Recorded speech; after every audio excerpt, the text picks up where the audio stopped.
All right, I'm back. I'm gonna keep going where we left off. Um, yeah, we were just looking around, taking notes on the week, just observing anything that we can see.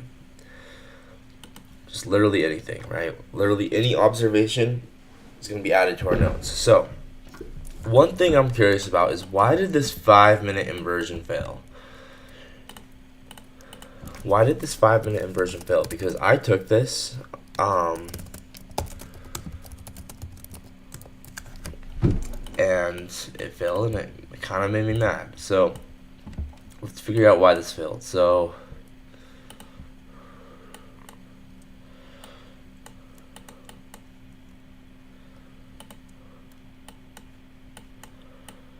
this daily CRT did so far has been playing out, which is kind of interesting, right? You want to once again with CRT, optimal entry point is oftentimes below the close.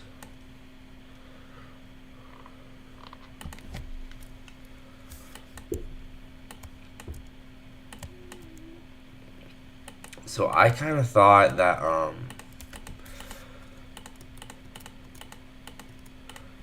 here, actually, let's not look at that 5 minute inverse value for a second. Let's look at this, right? This daily CRT, very, very interesting. I honestly, I kind of thought that we were going to respect this for value gap, but clearly that did not happen. I think this is where just probabilities play into are put into play, right? Um, we have here's that candle close, daily CRT. Wait, M minus close.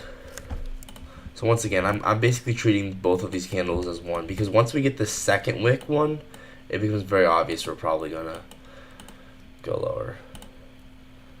So I guess you could use this one as well. Anyway, I like this one. So anything above the close. Oh, I guess the close is right here, huh?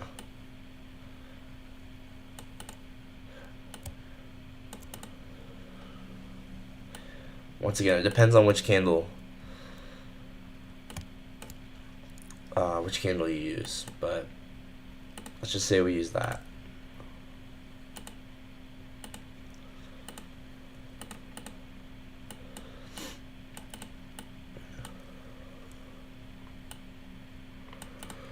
So once again, daily CRT. So CRT high.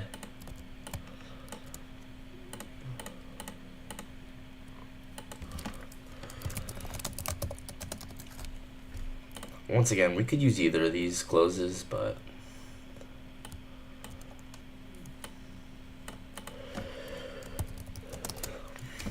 and then we have CRT low right here. So we could end up going down to that. I'm not sure.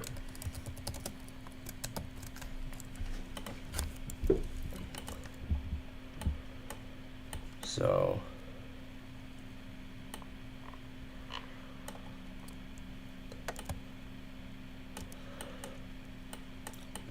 let's have this drawn out a little better, right?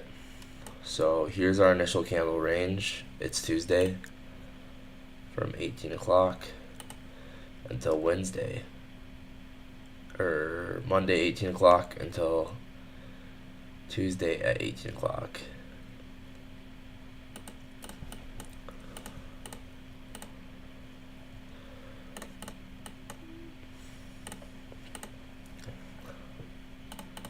Okay, so daily CRT.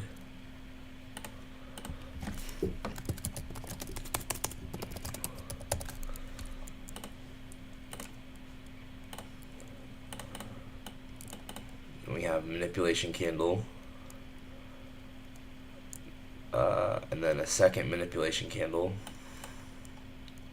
So both of these candles here are so both these, we had two manipulation candles here.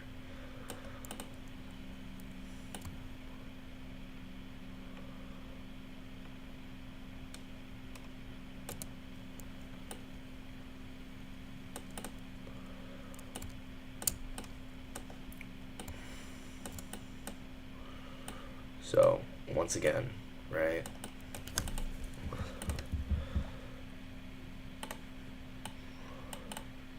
Hey, what up, I can't say your name. Sorry.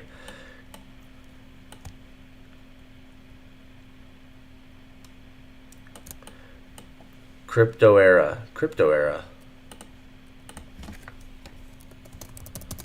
Right? So daily CRT. You can see that we swept out that high.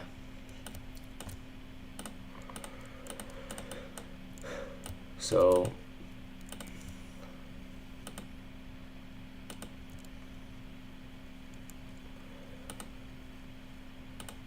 here's our first daily candle. Here's our second daily candle. Here's our third daily candle. Here's our fourth daily candle.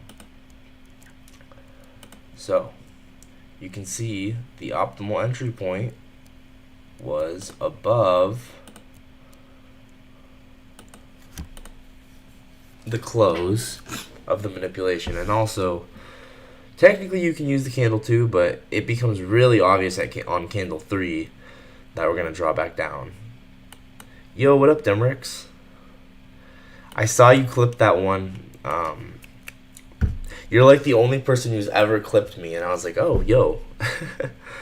That's kind of cool. I didn't even know you could do clips, but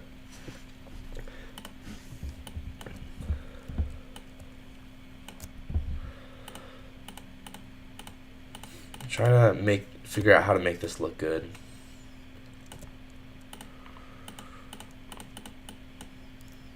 So I'm basically treating these two candles as manipulation.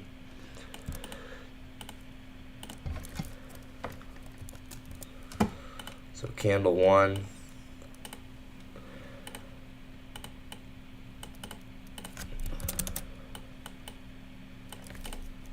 Yo, what up, Demrix? Accumulation. Candle 2. This one's manipulation. You are from Idaho. Bro, Demrix, you've been here before. You've literally clipped me talking. I know because I watched the clip.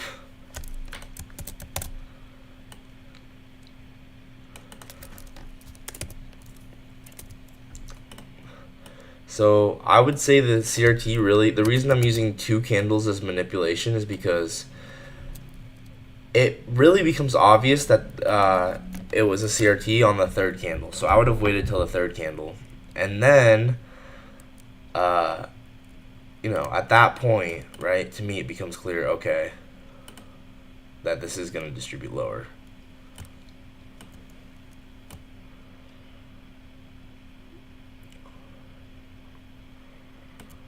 So maybe I can have it like this.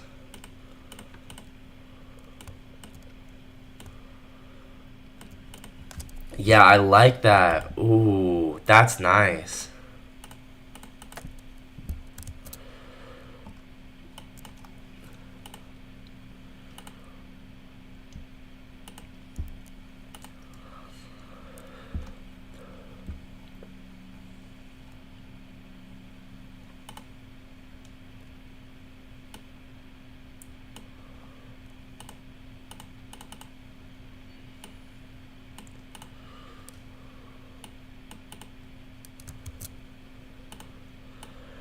I'm looking at this as a daily CRT, so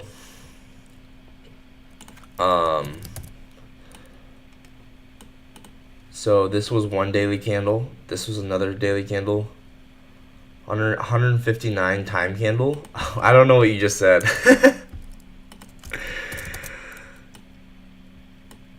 Oh, wait, I meant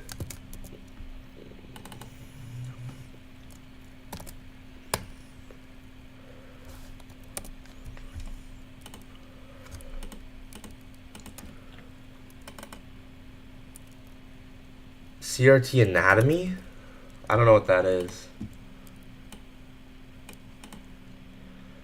So maybe candle 5 is going to continue down to our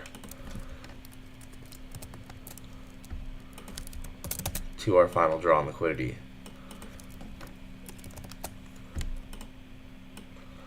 But you can see how optimal entry was above the close of the manipulation on candle 4.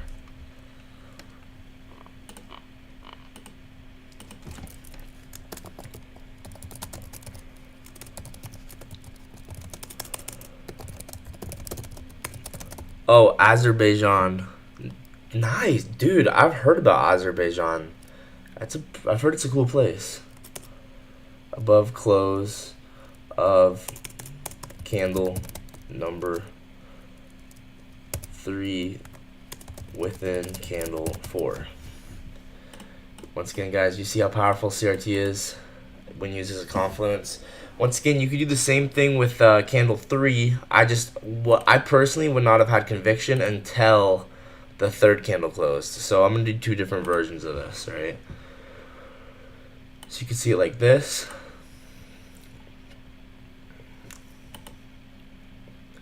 Your WP number. I don't know what WP is, bro.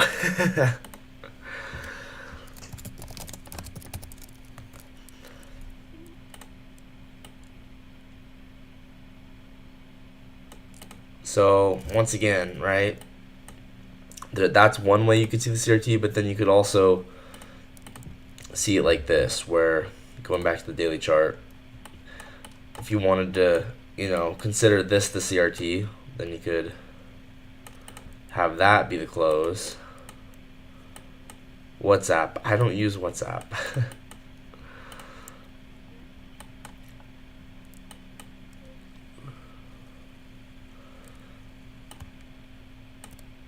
You can message me on Discord. Well, you can still message me. Message me on Discord if you have that. Message me on Discord.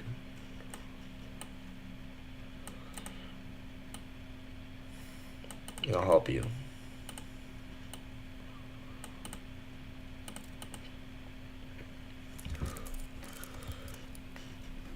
Yeah, just go on Discord. The link to my Discord is in my bio. And then, from there it should be pretty straightforward. Just find me, in the server, and then add me as a friend.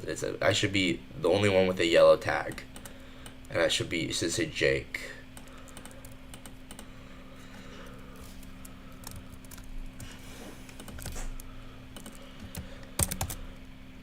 Yeah. So once again, you see how powerful this CRT is. So. Above optimal entry, above close of candle number 2 within candle number 3. So you could look at this either way. But yeah, this is how you use it as a confluence.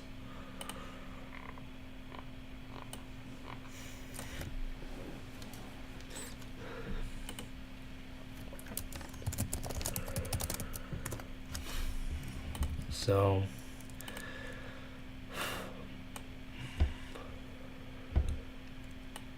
what's crazy is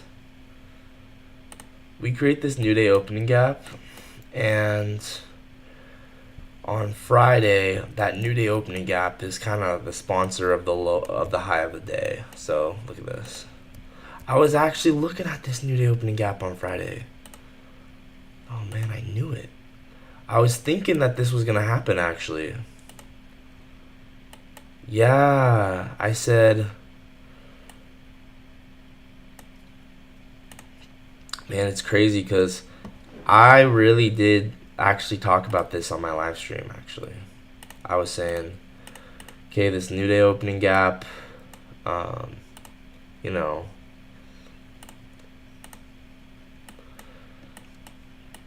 gonna be sensitive. And let's see if we end up getting SMT.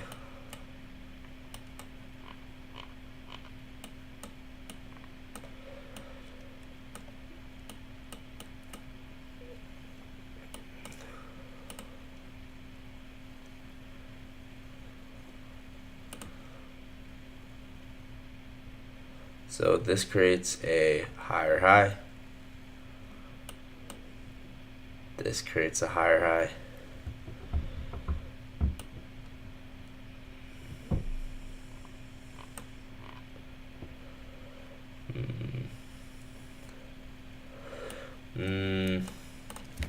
Okay.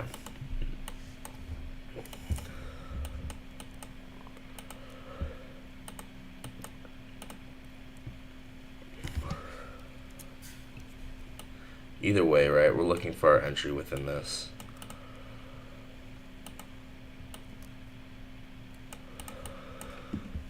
And then, yeah, it's pretty cool.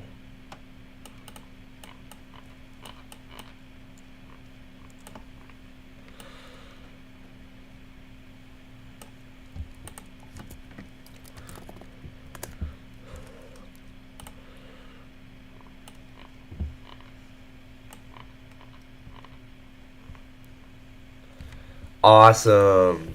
Let's go.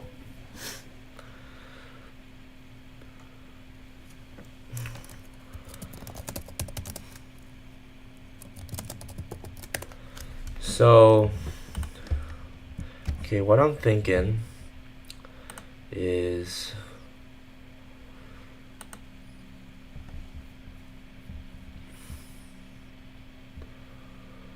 yeah.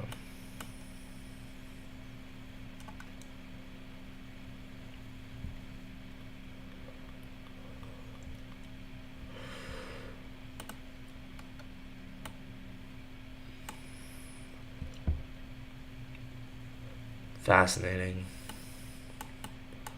Right, look at the true opens. Right, here's midnight.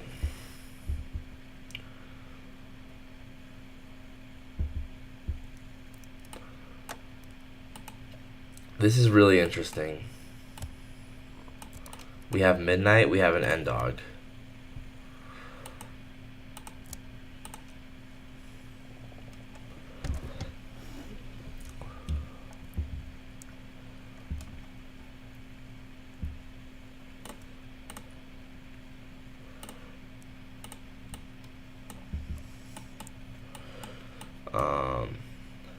Man, I need to pull up the other chart. Okay. Okay, midnight is right here.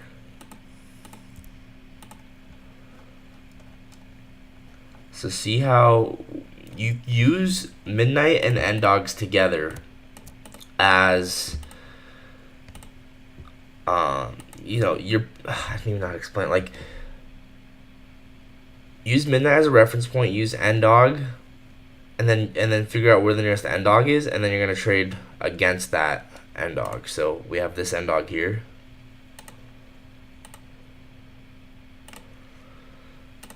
Need an open gap.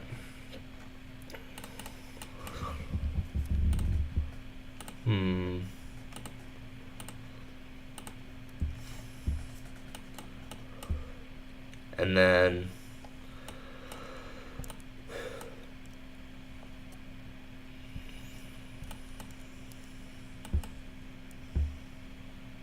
is there SMT here?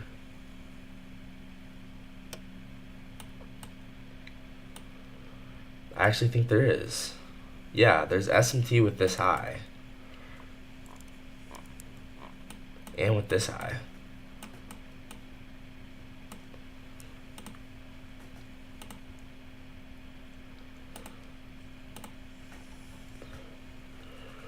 Yeah, I'm not gonna lie, I don't like sequential SMTs. I just, personally, I feel like you don't need them. I feel like I just rather just have regular SMTs. Like, yeah, they might be higher probability, but I don't know. I guess they're probably higher probability. Okay. So then we're looking for a precision swing point within this new day opening gap.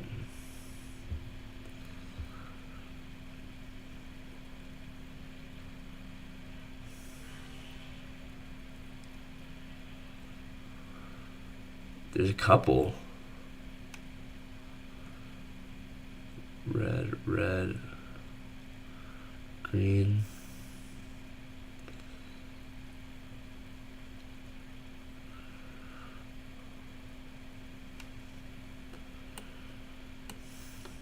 Might need to go to the 1 minute chart. Man, it's choppy over here, huh? Yeah, this is the one right here. This is the one. So, like I said, I don't even like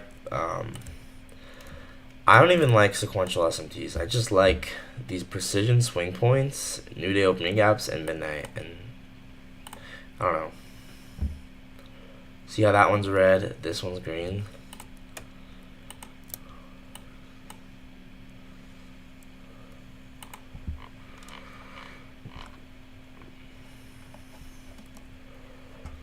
I mean, maybe I'll understand sequential SMTs later on, but for now, I feel like you don't need them.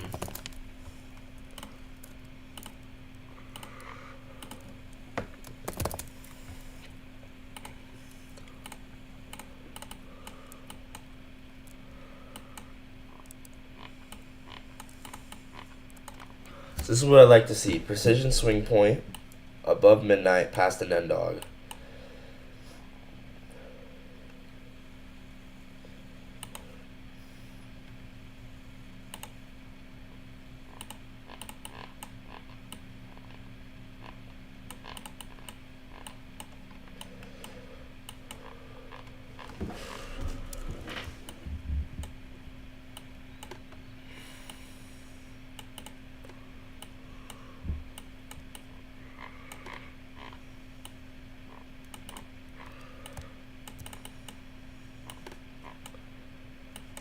Wow.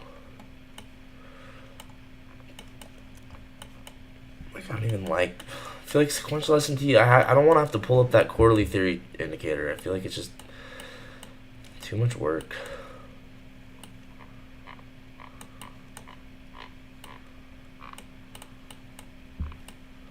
Much rather just do this.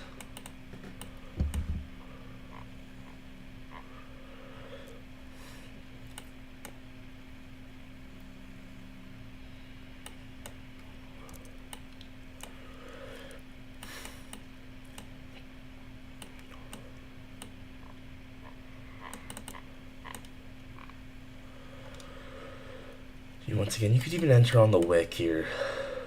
It's not a bad idea, right? Like, or the body.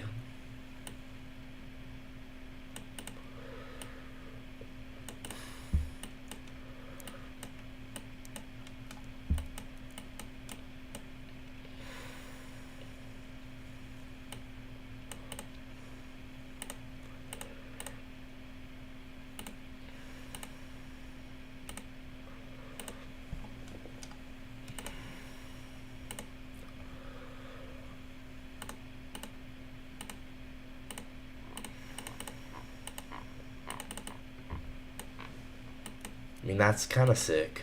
That's kind of a really cool trade.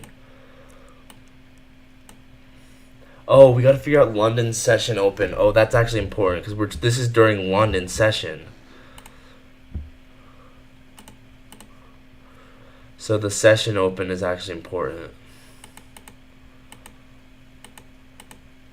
What's London's first presented for value gap? Oh, it's all the way down there. Well, that's useless. Like, obviously we're above it. Anyway.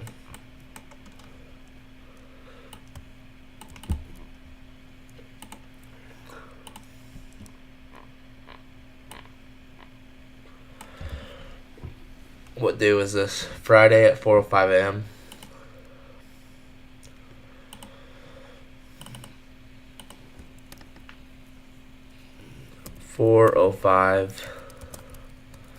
Quarterly theory, 1 minute PSP.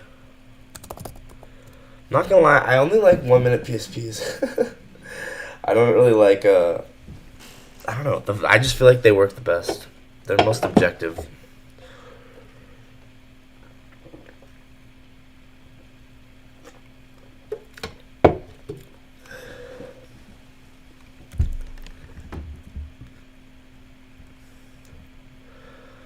Yeah, I don't need to understand sequential. I don't even need to understand S&Ts, to be honest.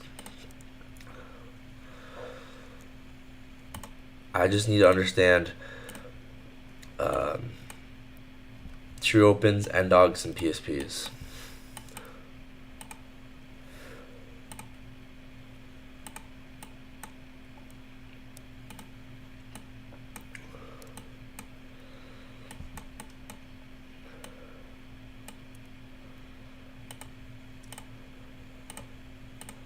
I kind of want to backtest more of these.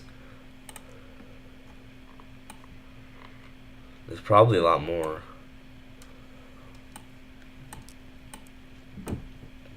Like this on Wednesday, right? We have this new day opening gap.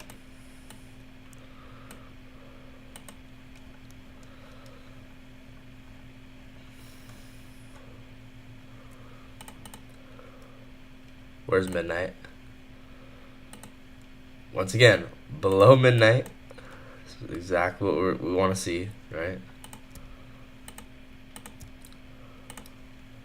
So once again, I don't even feel like it. I feel like you don't even need sequential SMTs. I'm not even gonna lie. I feel like all that stuff is just overcomplicating it. I don't even care about SMTs. Midnight, end dog, and then what's true session open?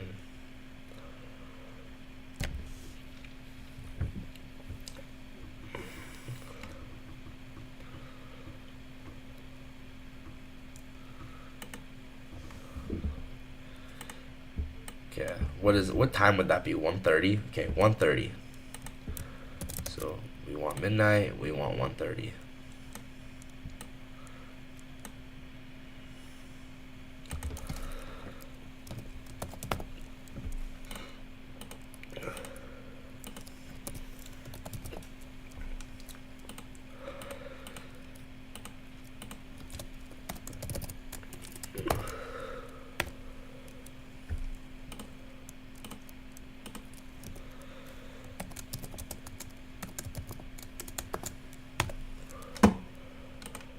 Right, and now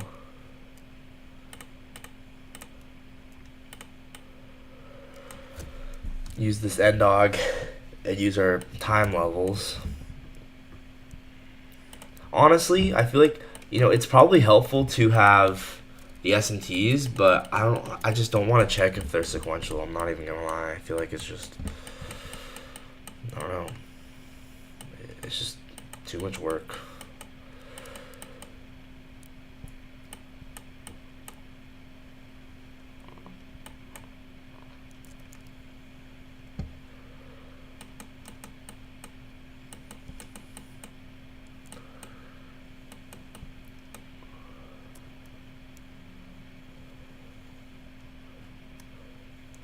Actually, I don't even feel like there is SMT.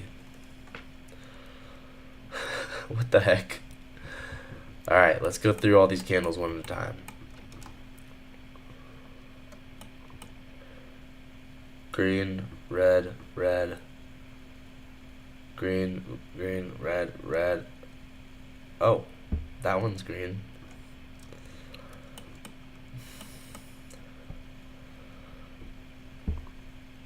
Red. That one's green and then that one's green. Wait, let's keep going. Let's look at all these.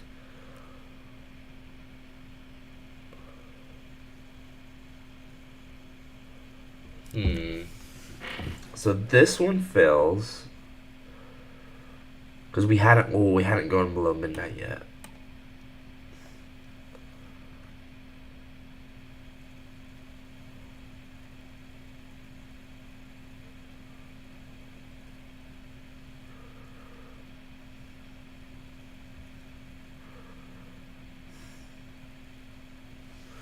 What am I backtesting? Right now I'm kind of just experimenting. because I've been back testing regular trades, but right now I'm kind of experimenting with this with quarterly theory stuff. So I'm looking at new day opening gap. That's the gap between the close and the open of a new day. So right here, you can see that that's the gap. And then you want to use time levels as a reference point. So 1:30. If you're trading London session, you want to use midnight and 1:30. And then what you're supposed to do next is you're supposed to look for, once we get below all of them and we're hitting this new day opening gap. This is just, once again, like, I don't know for sure, or I don't really know exactly all the details because I'm just still, observing. I'm a student of the market. I just like observing, but I find it very fascinating, right? Because it can be very, very precise. So we went below all those times, and then you're looking for a candle on one asset that is green and on a correlated asset that's red. And that's called a precision swing point.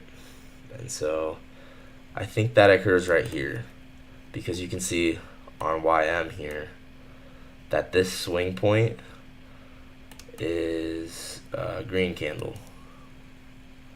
Could be wrong. Maybe it's this one. But once again, I'm just trying to get better. And then I think, yeah,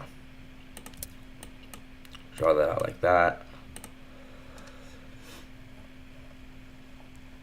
But it's kind of cool because these can give you really high RR trades. Once again, I don't really know exactly what I'm doing, but I just mess around and learn. And I want to practice these on demo.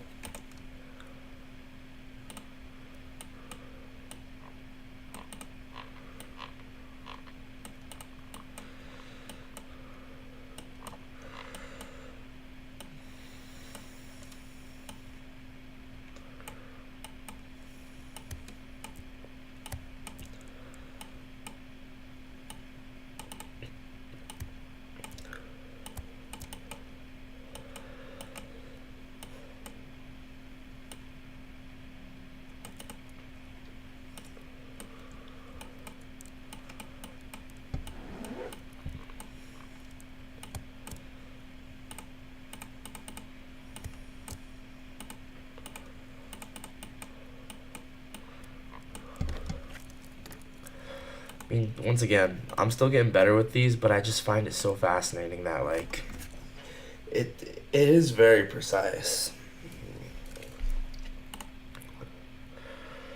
So what day was this? Wednesday? So I guess we should look at some regular trades and not get too caught up in this. But still.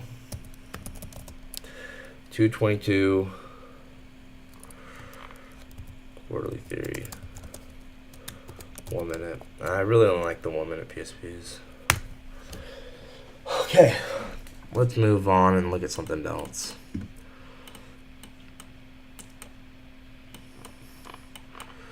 I like this, once again, I think we already looked at that, huh?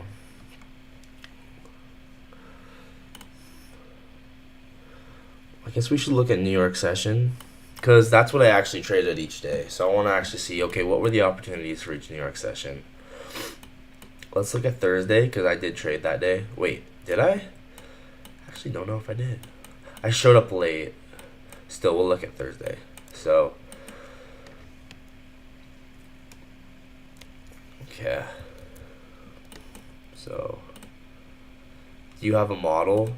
I trade, there's 3 models I trade. I trade inverse value gaps, I trade flow state, and I trade the 2022 model. And yeah, once again, the reason I have so many is because I trade liquidity. I understand that the model is just the entry. What matters is the drawn liquidity. I don't care how I enter, whether it's a change state delivery, whether it's an inverse value gap, whether it's just a regular fair value gap. It's all about understanding the drawn liquidity.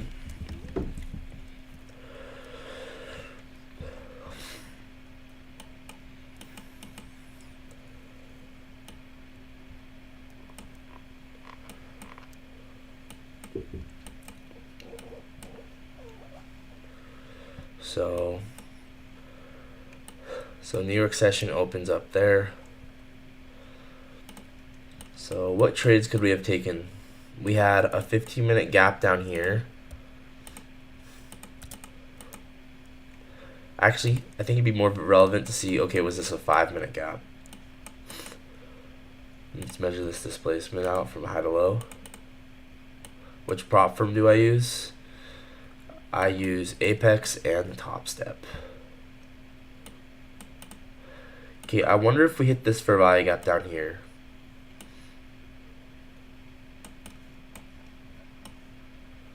No, we don't. Okay, what about,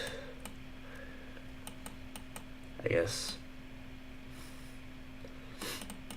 this fair value gap? Yeah, here we go. Okay, we do hit this fair value gap and measure from swing low to swing high. It is in discount. Oh, we don't quite get to it.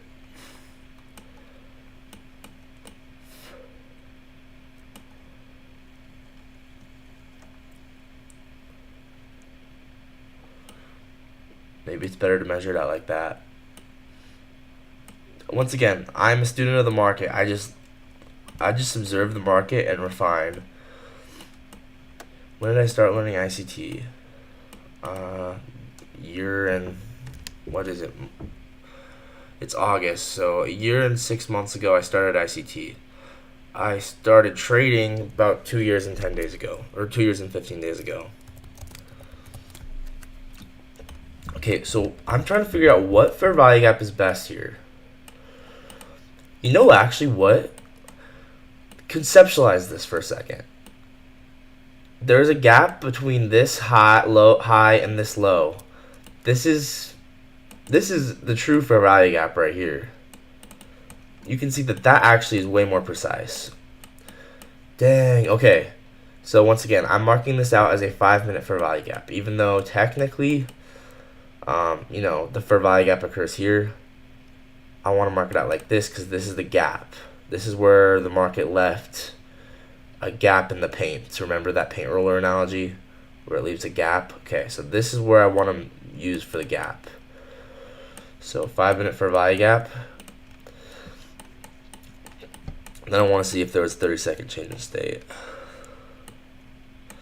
Yeah, so this actually makes sense, right? So one thing I'm learning is change in state of delivery, it can be on the same side of the curve. And I didn't realize that for the longest time, which is kind of stupid. But change in state of delivery, you can have it be on the same side of the curve. So I thought it had to have a sweep. I actually don't think it has to. I'm learning that now. And I mean, you know, some people might prefer it to have a sweep, but I don't think it has to, right? So 5-minute for value gap, 30-second change state delivery. And once again, remember this day. This day was a day that we left a giant RTH gap to the upside. So yeah, we left this giant overnight gap to the upside from the close to the open. So you can see I switched that to regular trading hours in the bottom right hand corner.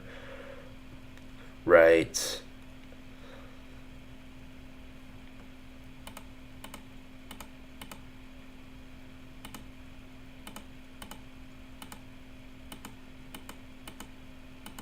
I'm sorry. I'm trying to I'm trying to show the I'm trying to show the corner of my screen. Okay, you see that? Right there. Switch that to regular trading hours. Whoops. Whoops. I suck at this. Alright. Which futures prop firm do you recommend for beginners? I'd say, you know, I mean, they're all different and good in their own ways. I really am liking Top Step a lot. They're not that expensive still, but Their rules are really, really nice. Apex is a little cheaper, so if you get account with Apex, it's going to be a little cheaper, usually, depending on what discount code you get. But there's a lot more rules. So I'm like starting to like Top Step a lot nowadays. But Apex and Top Step, those are my two favorites.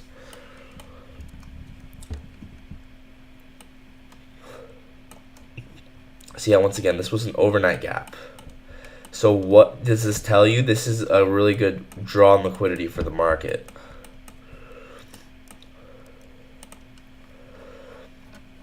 So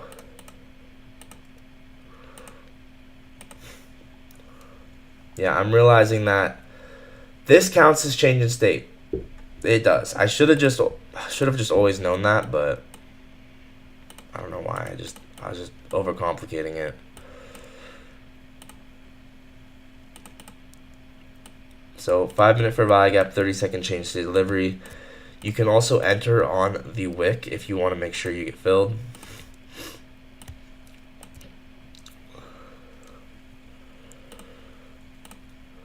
So there you go. Then we go up to fill that RTH gap. I'm kind of curious because I don't know what's going to be best to measure out standard deviations. I'm honestly just going to be experimenting here with you guys. Is it best to draw it out like this? Is it best to draw it out like this? Like, once again, standard deviations are such a subjective thing. How you measure it out, it doesn't matter a ton. It's just a personal preference thing. Okay, I think I like measuring it out when the change state delivery happens on the right hand side of the curve. I like it, instead of measuring out the manipulation leg, I'm gonna measure out the displacement leg. Just such a weird thing, but I kind of like that idea. Once again, the market's your greatest teacher, so I just never thought about that until now, but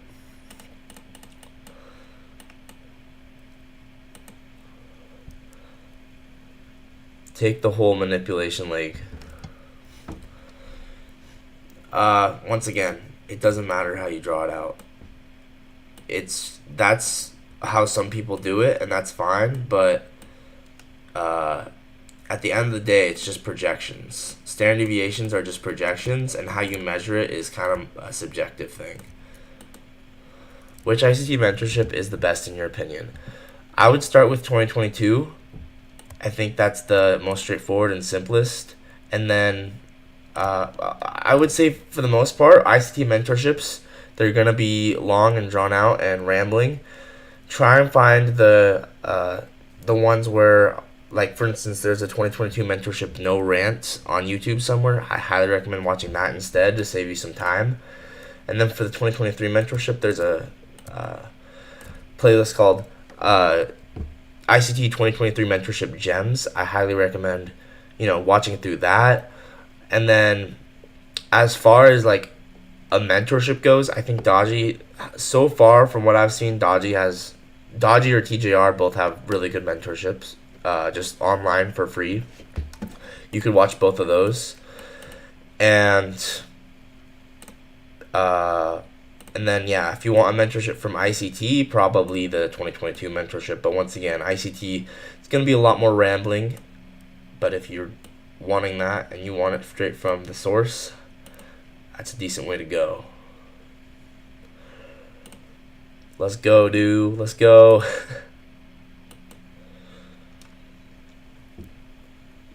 The high of the manipulation leg is 23,880. I know. I know, bro. But I'm measuring it out like this. Once again, standard deviations, they're just projections. So if you want to, how you do it is really, a personal thing. Like, I know I normally always measure it out like this because this would be the normal change state delivery. But this change state delivery is happening on the right hand side of the curve. So I'm going to measure it out like this. And once again, I'm just kind of messing around and experimenting. This is not how I normally measure out standard deviations at all. Normally, I always measure out standard deviations like this. Like, for instance, like this. 1, 2, 3, 4. That is how I normally measure out standard deviations. Once again, how other people do it, they'll measure it from wick to wick. Notice how that's not better. Notice how wick to wick is just not better at all. We don't even hit the fourth standard deviation. But when I measured out my way, all of a sudden, oh wow, we hit the fourth standard deviation perfectly. So what I mean when I say the market's the greatest teacher, the market's going to tell you everything you need to know, and stop listening to your mentors telling you what you have to do. Instead, just observe it in the market. And you can see the fourth standard deviation gets hit way more perfectly like that. So since I'm using a change of state delivery that's on the right-hand side of the curve here, instead of the left-hand side of the curve because there's no sweep, I'm like, okay, I don't have the typical manipulation leg to use standard deviations from. I mean, you could use this manipulation leg, which I guess could be fine, but I kind of want my stop loss all the way at the low here, which means I want to measure it out like this. And once again, standard deviations, they're just projections. They don't represent anything real. So why does it even matter? It doesn't.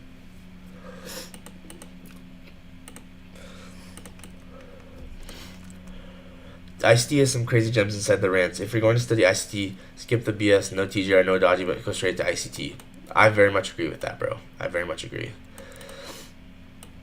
ICT, he's the real deal.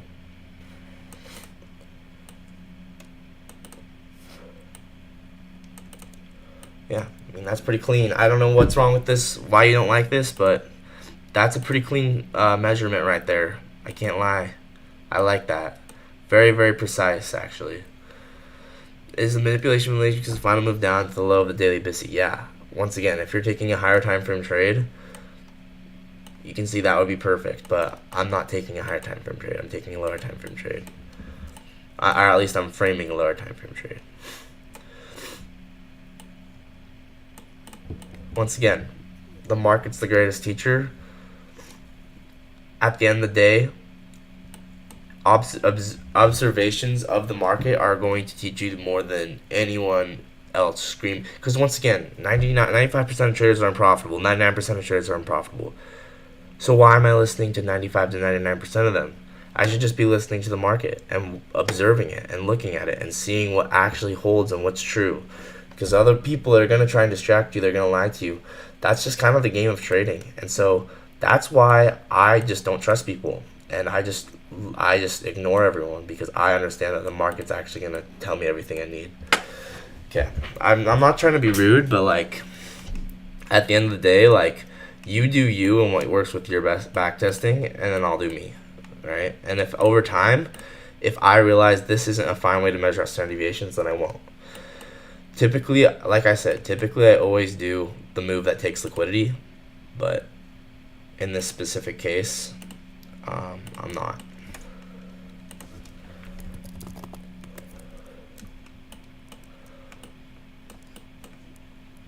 So once again, this was also below 830, which is a nice little additional confluence. And once again, you want to be below those time levels. So 830 is right here. Midnight's right here. So we're both below midnight and 830, which is kind of cool.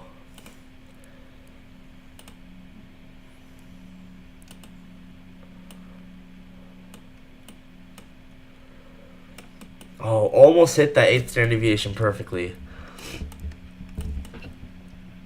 Maybe it'd be better to measure it out like this.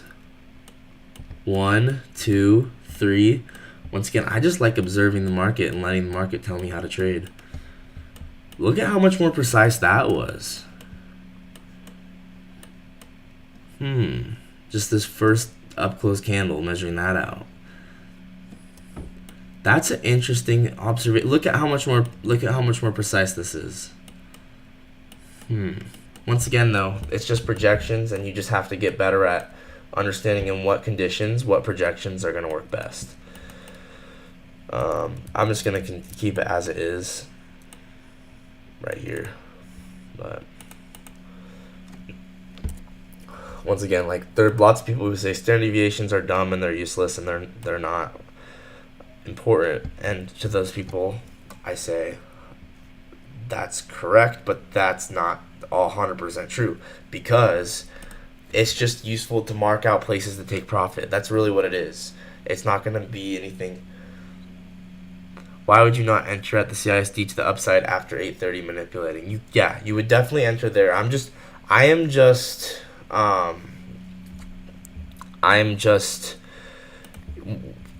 be an observer of the market. So once again, this CISD is perfect, but like I said, I guess this was at 7 a.m. I just like to observe things, take screenshots, and then the more I observe, the better.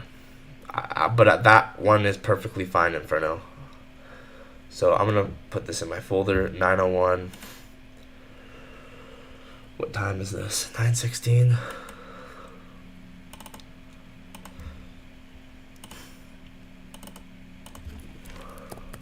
Oh wait, this is on Thursday. Okay, so we can look at that one next. Actually, 9:01.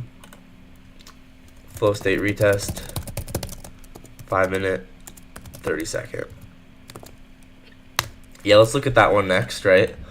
So you're saying, why not take this one, which is very, very valid, right? I like this one a lot, which is also a 2022 fair value gap. So there's multiple confluences in one, and Hyper actually took that. Hyper took this, where it's a liquidity sweep, break of structure, fair value gap.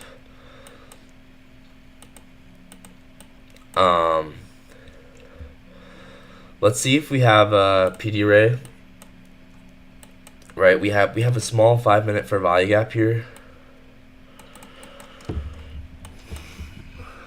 So you could possibly use that as your PD ray.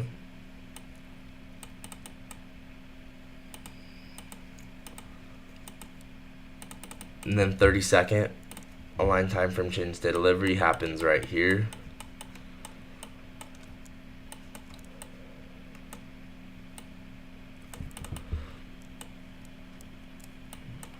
So we don't tap this one, but we do tap this one.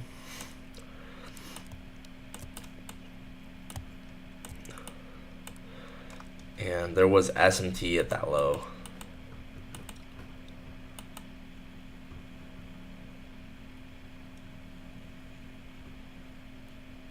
Or was there? It must have been with YM, because I'm pretty sure I remember there being SMT.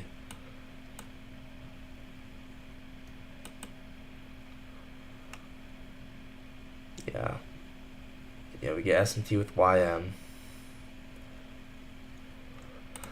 Anyway, 30-second change state delivery. I'll probably measure it from body to body here. Up to that 4th standard deviation. Very, very cool. Which is also filling that RTH gap. And once again, it's also a 2022 fair value gap and discount.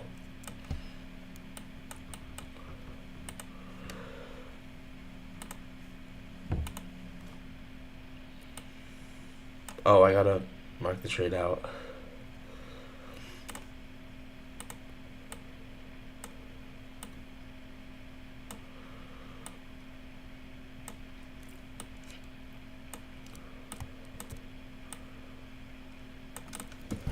So, screenshotting that.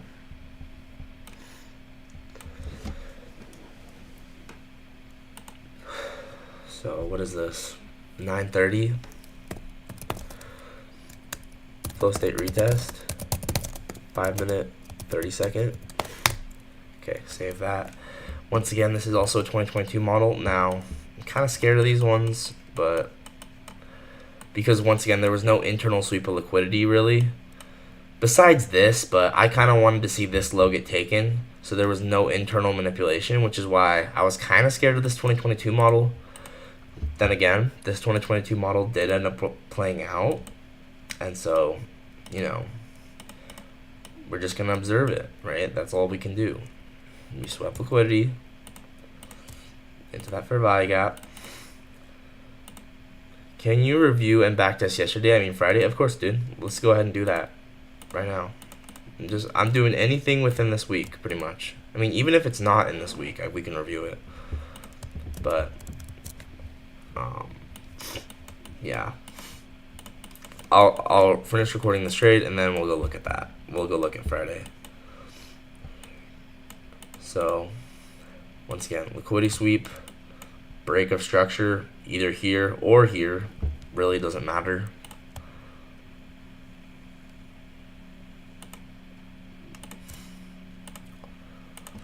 Liquidity sweep, break of structure.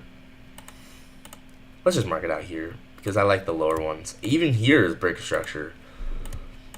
So liquidity sweep, break of structure, fair value gap, and discount.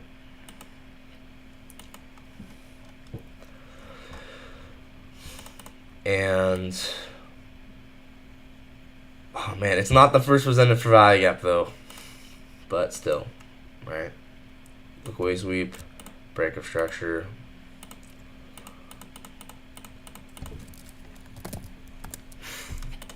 And then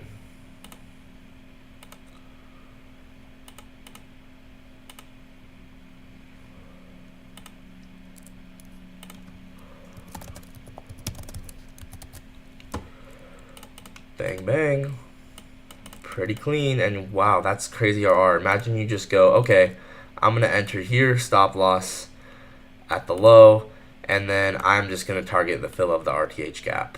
That's 4.2. That's 4.2 R right there. Valid as heck. So let's go ahead and review yesterday.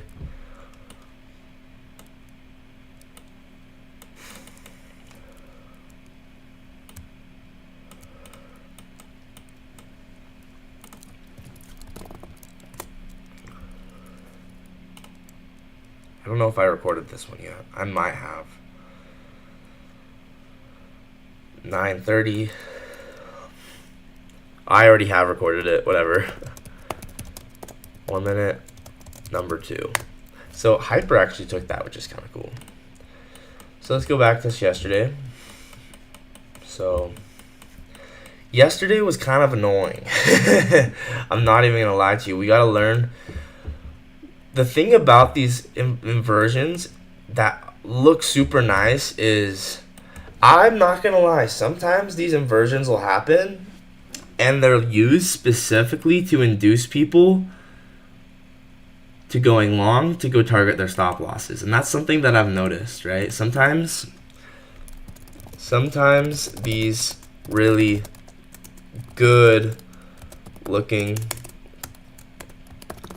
inversions simply look good, but in reality they are just inducing people to go long to target their stop losses on the lower time frame. And so what do I even mean by that? Because you're like, what does that even mean, right?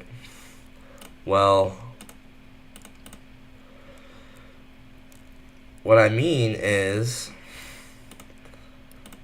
first let's screenshot this.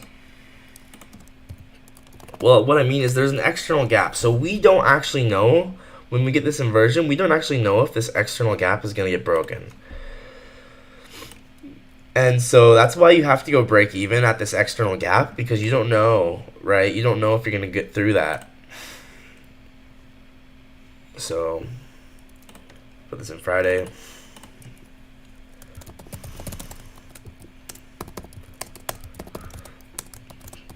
Looking inversions. Sometimes good looking inversions fail to induce people to go one direction to target their stop losses the other direction.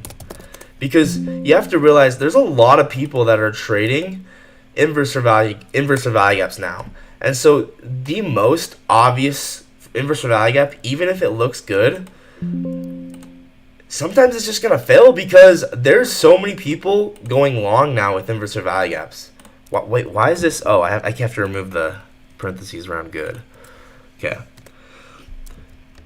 sometimes, you know, there's so many people going long now that it's like there's actually more stop losses down here nowadays. I don't even know if that's true. I might just be kind of just saying stuff, but that's kind of how I feel, right? And so, as per rules of inverse value gaps, you got to go break even at this external gap. I mean, I guess you don't have to if you have conviction. It kind of just depends. If you have conviction, you could hold.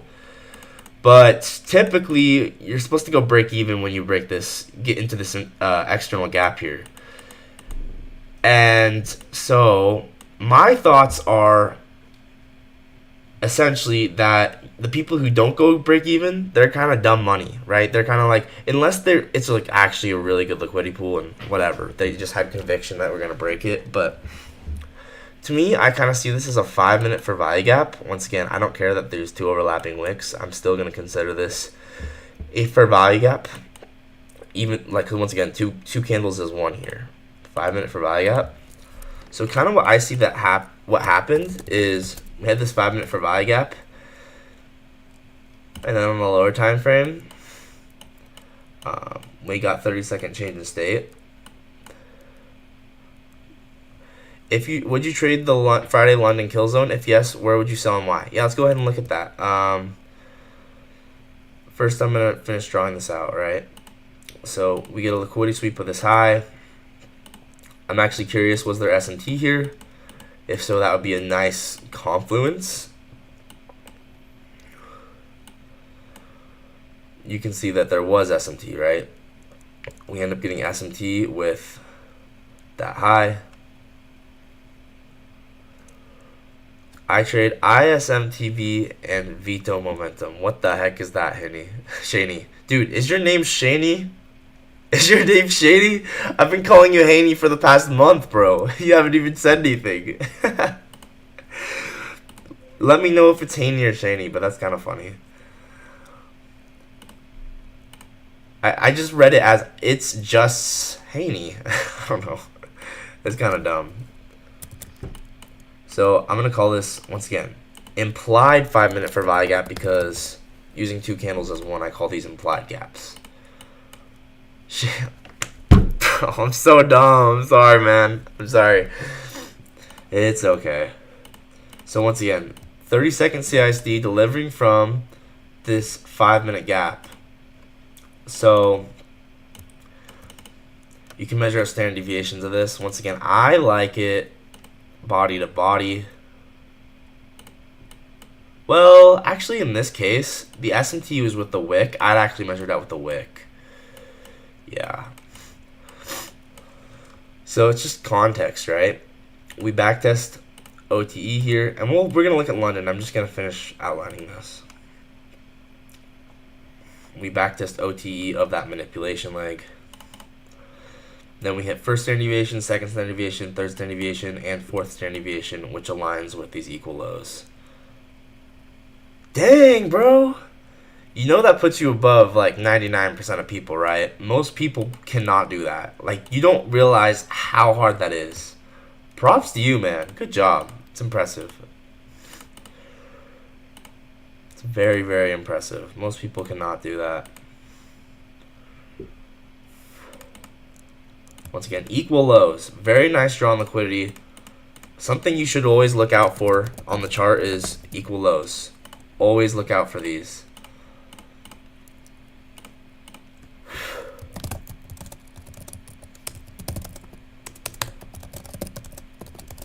So even though higher time frame is bullish, or I mean not bullish, even though we had that really nice inverse value gap, these equal lows, smart money knew that these equal lows were going to be the draw on liquidity. So pay attention to these. Pay attention to these as well. This is a really nice 10 o'clock wick, and actually, was that a data wick? I'm kind of forgetting if that was a data wick, but that might have been a data wick too. Let me open up Forex Factory real quick. Let's go to yesterday. Yeah, it was a data wick. So guys, smart money. Anyone who's like been trading in the market for more than a couple years, they're gonna know that if you have equal lows and a data low at the same exact place, that's going to be super, super strong. And so even though everyone inverts the upside, Smart money was like, yeah, bias is bearish because of these equal lows and data low, right? So just be very, very careful and observant of the chart here. So we have 30-second change day delivery. And then, how would you trade the first presented for value gap of Friday? Okay, we'll look at that. What do you want me to look at first? Do you want me to look at London first or the first presented for value gap first? You pick. I don't care.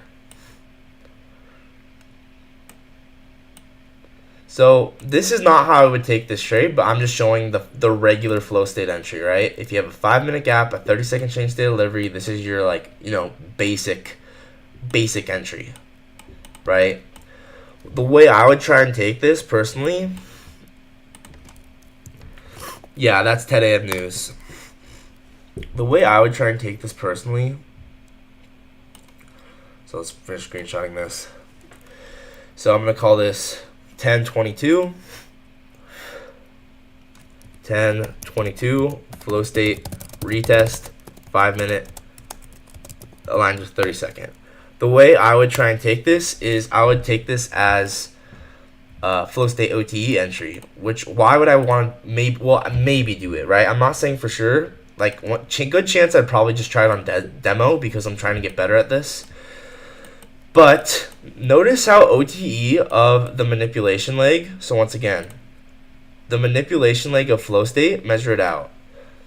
OTE of the manipulation leg of flow state is going to be very, very sensitive. So you can see that's this area right here. You can see how sensitive this is. Especially when you pair it with old highs or old lows. Because what's that? Stop losses. So this is going to be an inducement within our higher time frame model. So this is going to be very, very sensitive. And so one thing I was thinking is, I don't know, once again, I'm probably just practice this on demo for now, but the way that I would like to take this in the future is if I ever see really nice equal highs and we get that 30-second change to delivery, but I can tell that there's really nice equal highs and it's aligned with OTE, I'm actually not going to enter quite yet at that 30-second change state delivery. I'm actually going to wait for us to pop above those equal highs at OTE because I know that's going to be a higher probability entry point. And you can get really high RR on these. Once again, it kind of just depends on how you want to do it. Like I said, it's personal preference. Like you could even have your stop loss a little further out, but just to kind of show you what I'm talking about, right? Take this as an inducement. I call this the sniper model, by the way, or I think that's what I decided I was going to name it.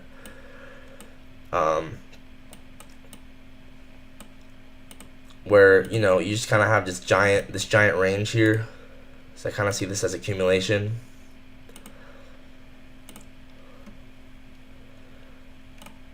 And then manipulation.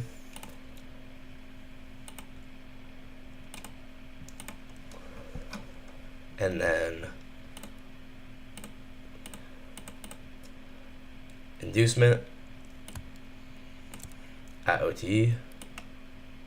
And once again, you could have your stop loss at the high because there's S&T there.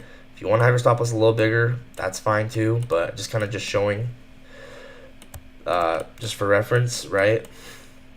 And yeah, if you took this as the sniper model is inducement at OTE within a market maker model.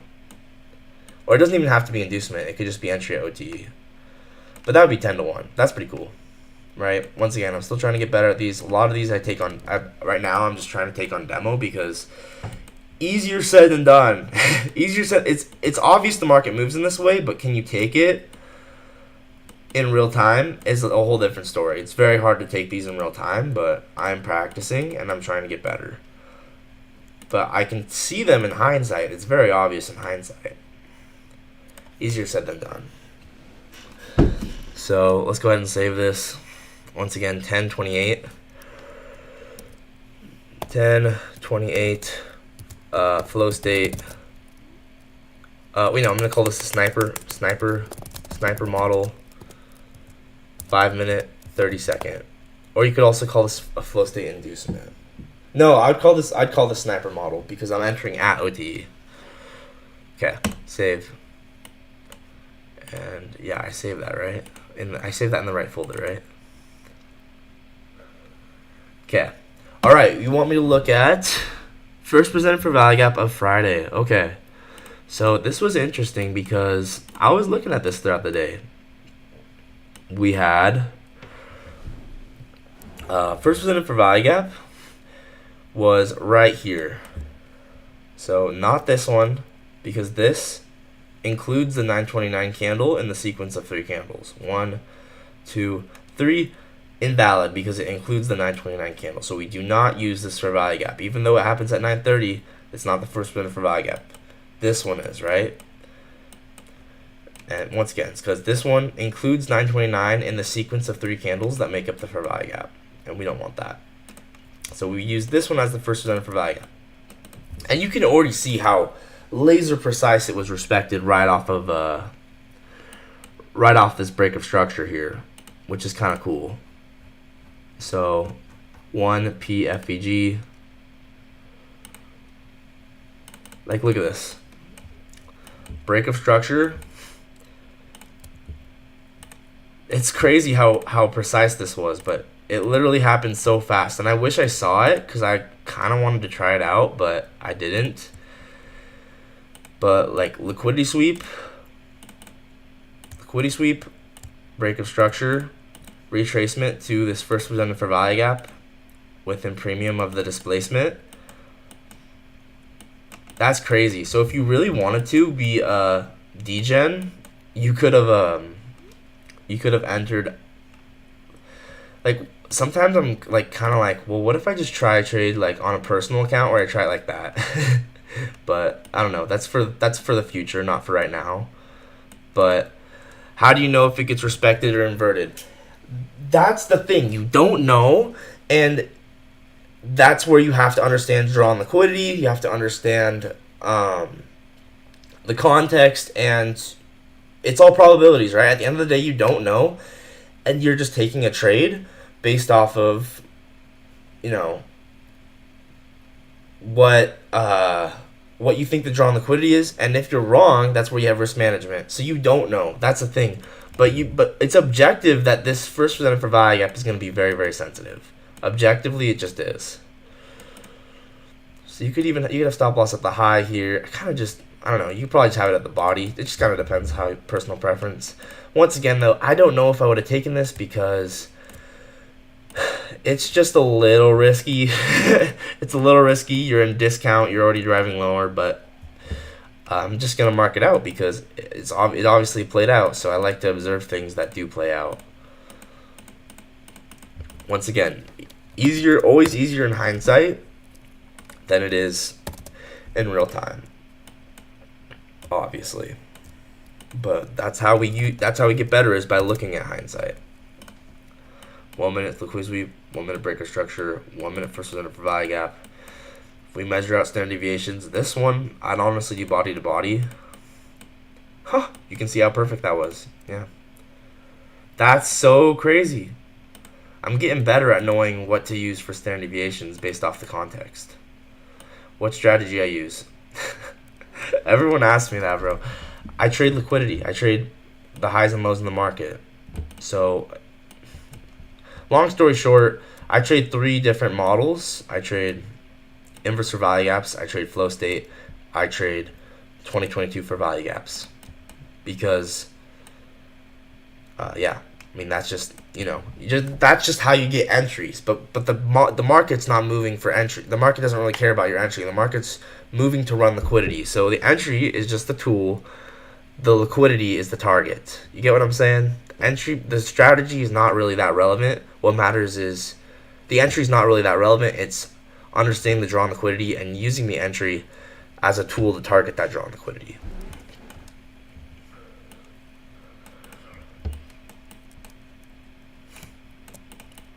So, yeah, 944. That's one way you could take this. A better way, though, Inferno. I don't know if you're still here. Type yes if you're still here, because dude, there's a better way to take this that would be way more laser precise, and I'm gonna show you that. Once again, this is why I like, this is a Jake Trades original. I've never heard anyone talk about this before. So, you don't know if this is going to get respected. So, 1 minute, 2022 model, 1 minute. So what I like to do, I'm talking to Inferno. Okay, what I like to do is I like to align the 1 minute first presented for value gap. If I don't know if it's going to get respected or inversed, I like to use it as my higher time. All right, sweet. I like to, if I don't know if the first presented for value gap is going to get respected or inversed, I like to break it down to a lower time frame. And then since the first presented for value gap, it's a fair value gap, which is a key level. I can use it as a PD array. I can use it as a PD array for flow state. So if I want to be extra precautious because I don't know if it's going to get respected, well, I can align the first presented for value gap with a 5-second change in state delivery. So like this.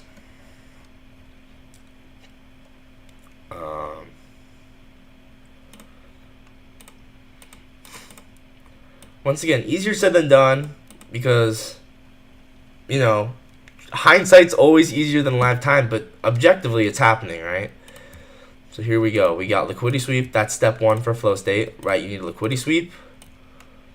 So we're taking a trade off of an entry of a different trade, which is kind of cool. Liquidity sweep, 5-second change to delivery, but it's all fractal, man. Saifu, it's all fractal. It doesn't matter. If I have an entry point on the 1 minute, I can get more precise using 5-second. And if you don't think that's true, then I feel like you just need to go look in the charts more and find out for yourself. 1 minute for value gap, bearish change to delivery. And honestly, I was talking about this on Twitter. Lower time frames when the market's not moving in a specific direction are honestly going to be more accurate than regular trades, because lower time frames, if the higher time frame's consolidating, the lower time frame's still running liquidity. So that's what I'm saying is you got to be aware, like, the market's always right. If you get stopped out, that means someone took a lower time frame trade against your position, targeting your stop loss. That's the only way. That's how you get stopped out. That's how it works, right? So if you're getting stopped out on your higher time frame trade, it's because someone took a lower time frame trade targeting where you know, the drawn liquidity was. So you can see here's the 5-second change state delivery. Low time frame was accumulating right here. Pretty crazy, but look at it. Objectively, this is happening. Accumulation, manipulation. Where's the M? Where's the M?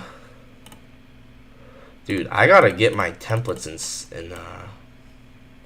I gotta get my templates fixed because I don't know. I just have way too many. Once again, this is a nice first presented for value gap because it is perfectly in premium of this displacement leg. Right? You see how we rebalanced perfectly to premium?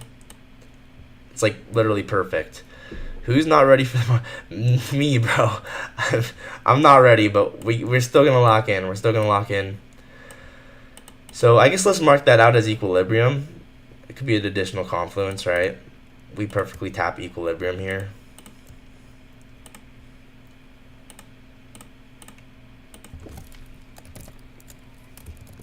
I don't even want to mark it out. You guys know that it's equilibrium. And 30-second change of state. Enter on the retest or the close. You could even wait for this one if you want to be extra careful, which is very reasonable, right? But yeah, if you enter on the retest here, which once again, it's not like this isn't a risky trade. This is a risky trade. I'm 100% agreeing with you that this is a risky trade. But high risk, high reward, because look at how you know, how much RR this provides, right? So obviously I know this is risky. I'm not saying it's not, but what I am saying is a low time frame, if you want to get the most accurate results, this is how it's going to happen. Obviously the lower time frame is more risky. And I think my grandma knows that. Anyone can tell you that. But that's also not to say that it's more precise if you can understand what you're doing. So hopefully that makes sense. But then anyway, we go down to that 8th standard deviation. Bang. Once again, I see standard deviations as literally just a projection. They don't represent anything real in the market. They're literally just projections. So I don't care about which ones I use. I just measure them out. Like I said, I use half standard deviations. I use full standard deviations. They're literally just projections. Dang it. You were so close. You're so close. Hey, it's okay. Break even's not a loss. So I've been naming this model actually. I've been trying to think of a name for this specific model where it's you take a first presented for value gap and you find a 5-second change state delivery off of it. And I was thinking I was gonna call it the boomerang. But let me know what you guys think. If I should call it the boomerang or if I should call it something else. But I like the boomerang because it's just like feels like every time we punch into it, we fly back even further. And I don't know, that kind of reminds me of the boomerang. Let me know what you guys think. But I'm calling this the boomerang. So 944, 44 boomerang. 1 minute, 5 second. That's the only thing it can be.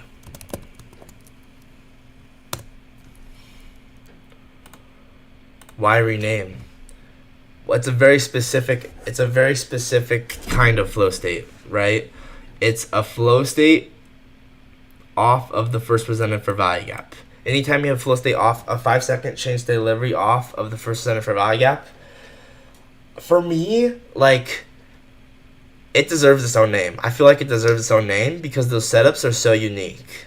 They're so unique. I feel like it just deserves its own name. It's like, I don't know, like a subcategory of a category. I like being specific. Like, what trade did I take? Okay, I took this subcategory within a flow state, right? It's a flow state, but it's specifically off of first presented value gap. So I'm giving it a separate name to be more specific. That's all it is. It's like people do that all the time.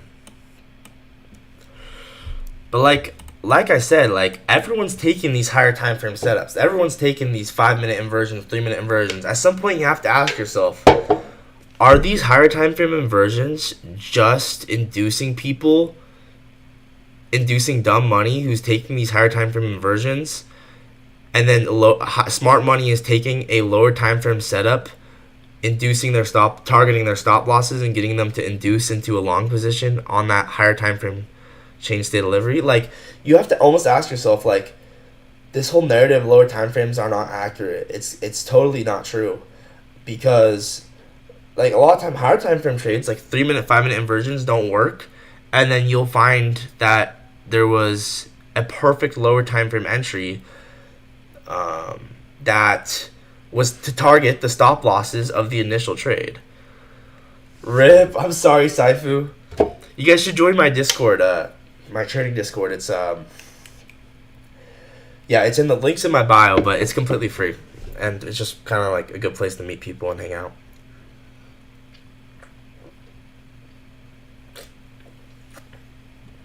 This is kind of nice though.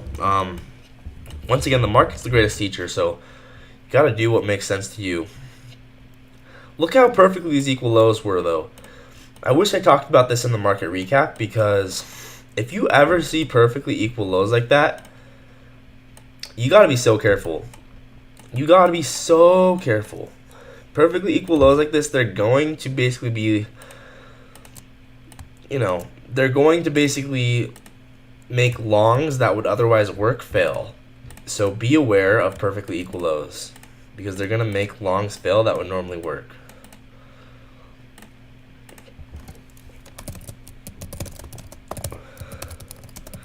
Did you want me to look at London session, Inferno? Be aware of perfectly equal lows because they will cause longs to fail that would normally work. Especially because this is equal lows and a data low. I need to make a video explaining data lows. I don't have that. There's quite a A lot of things I still have to make videos on, actually.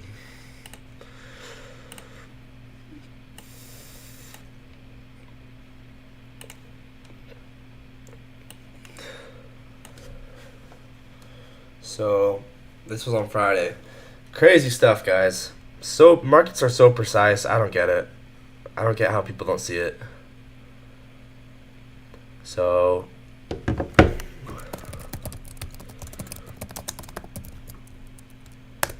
what did this guy say? Wait. Actually, I'm kind of curious how many people are watching, if any. I'm gonna look. Oh, you do want to review London? Still waiting for London? Okay. All right, bet. Oh, dang, there's 6 people watching.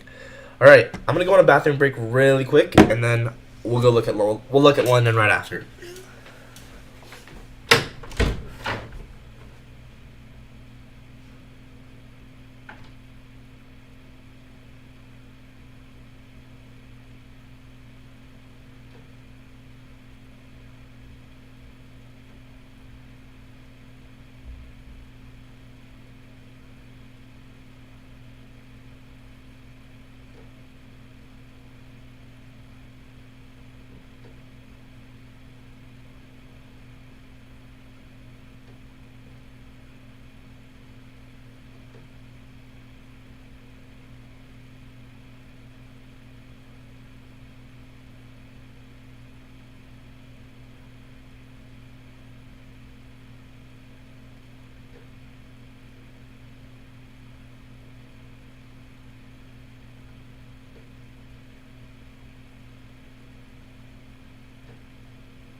All right. What were you asking about with London? You wanted me to look at specifically how I would trade it. Do you know Zusi? He was long at 10 a.m. candle, which is crazy. It doesn't make sense to me yet.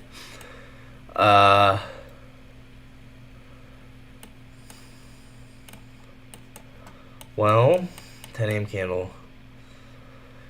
It's possibly took a just 15-minute change state delivery. That's what makes sense to me. But anyway, yeah, I've heard of Zusi. I don't know a ton about him, but I've heard of him. So you wanted me to look at London. Would you trade Friday London kill zone? If yes, where would you sell and why? Oh, you're already assuming my position, whether it's sell or long. Okay. So London is from 2 until midnight. So if I'm trading London, I kind of like having midnight because, you know, it's a good reference point, right? It's a good reference point. And then as far as key levels go, right, we had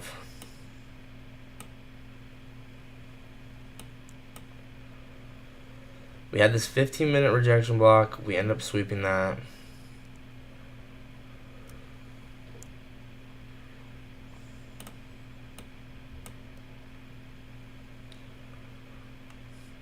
I'm just looking at what key levels I would notice in the market.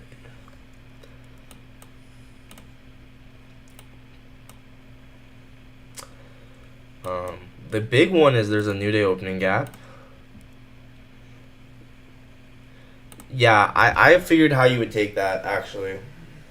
I have a pretty good idea of how you could take that, but let me think. So yeah, there was S&T all through here. So one thing is there's S&T with this high. We were above midnight.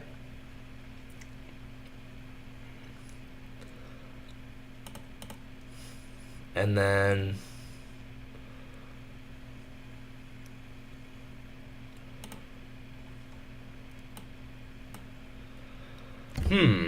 What key level could we use? There's an up close candle before this move lower.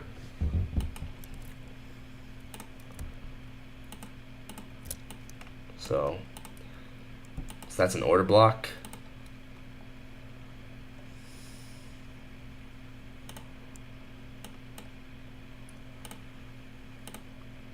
And why is this a good order block? Because it comes before this entire move lower, and we had S&T with it. And I bet you some premium. Yeah, if I measure this displacement leg, you can see this order block's in premium. That's another thing. So 1 hour order block. You can see how perfectly we fill this too. So 1 hour OB. We have S&T. I kind of like the S&T with this high best, so I'm going to just mark it out like that. S&T. We're above midnight. Yeah, I see how we would. I know how we would take that. I was already backtesting this earlier, so but I'm showing you how I would trade this personally, because you asked me how I would trade this. So personally, we have S&T with a 1 hour key level. We're above midnight. We sweep this high with S&T. So for me, that's the manipulation. Anytime, obviously it's hindsight, but once again, hindsight's how you get better. So I'm just talking. I'm talking with humility because I'm not saying I'd for sure take this, but I want to say how I could take it so I'd get better. So I can show you how I personally could see us take how I can't speak. I could show you how personally I could see how you could take that, but accumulation. So once again, for me, the market at the end of the day, all it is just different AMD cycles.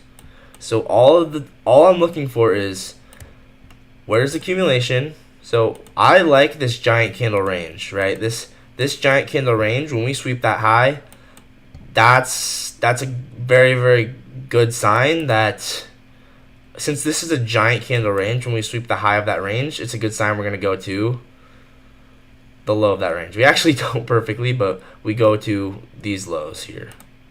We almost hit that low. So accumulation is kind of what I see. We're filling this void, right? We fill this void slowly. All throughout this time, we're generating liquidity. We're generating liquidity. All through this time, we're generating liquidity. I'm going to get rid of that, though. And then there's a couple different chain state deliveries. There's the one that includes the sweep, which once again, this is how I always thought chain state deliveries had to be. And as I'm moving on and growing as a trader, I'm realizing they don't have to be on the left side of the curve. They can be on the right side of the curve. But first of all, the one on the right hand side of the curve, if I measure it out, we go back test that OTE I was just talking about, right? So this is the sniper entry. So first of all, this is a sniper entry. So I'll show that in just a second. Once again, we're also above midnight. We're also above the true session open, which is 130.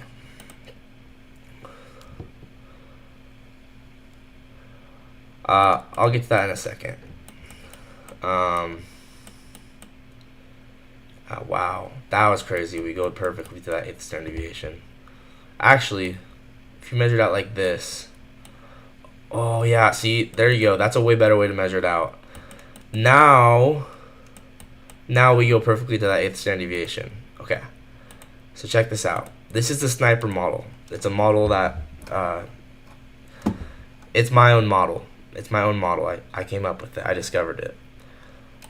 Where you basically find the flow state manipulation, right, which is this move up here. You measure it from body to body. You find OTE, right? a lot of time, typically, you're going to want to pair OTE with an inducement of an old high. Now, that doesn't always have to be the case, but that's going to make it higher probability. And so, there you go. Inducement of that high at OTE. And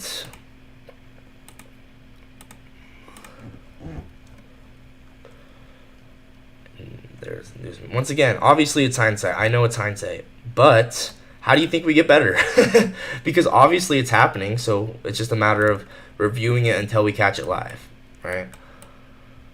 So, inducement of this high. So, once again, this is my sniper model. And then you scale out every single standard deviation you want, right? But this is going to be such a high RR trade. I have yet to catch it live because, once again, it's very, very difficult. I might have caught it live on demo. Oh, I caught it live on... I'm lying. I actually caught it live on demo on Wednesday, actually. I just forgot. But it was on demo, so it, like, literally doesn't mean anything, right? But yeah, 1 hour order block, 5-minute change state delivery. We're above midnight. We're above 130. So we're above our key times.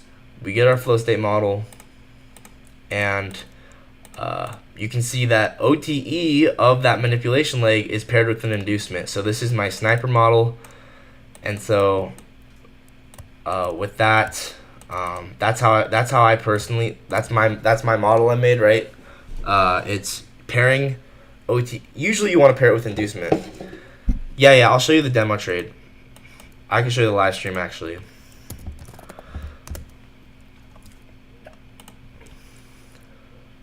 So I'm gonna screenshot this sniper model, or it might have been on Thursday, but I'll show you it. So this was 405 sniper model. I'm just gonna call it sniper, and then it's a 1 hour. Oh, I forgot to put the change state delivery. And the other thing I was gonna say, let me finish this real quick after I screenshot it. The other thing I was gonna say is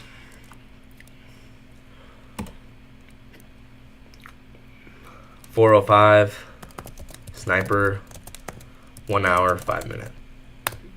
The other thing I was gonna say is if you wanted to take this as a change state delivery on the right hand side of the curve, you could also do that, where once we get the SMT confirmed and then we get a change state delivery on the right hand side of the curve, you can see that one works as well. And you could have taken it as just a simple, this one would have been a regular flow state trade, and I'd probably measured out from the body to the wick here. And then this one is the same exact thing, except it's just on the regular change state delivery. And once again, the key is you want to pair it with an inducement, right? You see how your entry is paired with someone's stop loss because old highs are right here. So you're pairing your entry with an old stop loss. And you want to enter at stop losses and exit at stop losses, right? So I'm pairing my entry with an inducement, and I'm taking profit at equal bodies here. So there we go. So equal bodies. So this is how you could take this flow state, right? Is 1 hour order block, 5-minute change state delivery, 130. We're above 130. We're above once again. Why 130? Because 130 is, if I'm trading London session, it is the London session true open for quarterly theory. So, and then so that's only if I'm trading London though. Otherwise, I really could not give a crap about 130 because it's in the middle of the night. And yeah, that would be 5-1. So that's another way you could have taken it if you took a change state delivery on the right hand side of the curve. Only recently started thinking about how you could probably take those and it'd be fine. And because I always thought it had to be on the left-hand side of the curve, but I actually do think it can be on the right-hand side of the curve. And yeah, we're about to look at the demo trade. I'm going to look at it on live. But I want to screenshot this first.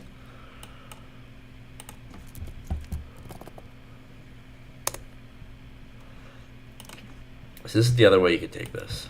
So flow state retest, just a regular one at 405. Flow state retest, 405, flow state retest, 1 hour, 5 minute. Okay, let's go ahead and look at the live stream where I took the demo trade. Do you want to see the live stream first, or do you want to see me map out the trade first? You pick. If you're still here, I'm gonna wait for you to respond.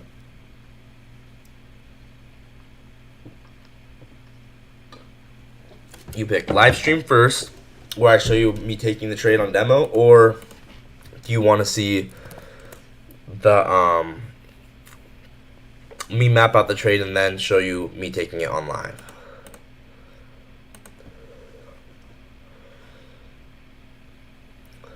Nice, there's 3 watching. Map out first? Alright. Okay, map out first. Here we go. And then I'll show you the live stream. So, the trade I took on demo was, I think it was on Thursday. And it was a New York session. And what happened was, let me go to the 1 minute chart so I can get get a refresher of where we were and what happened.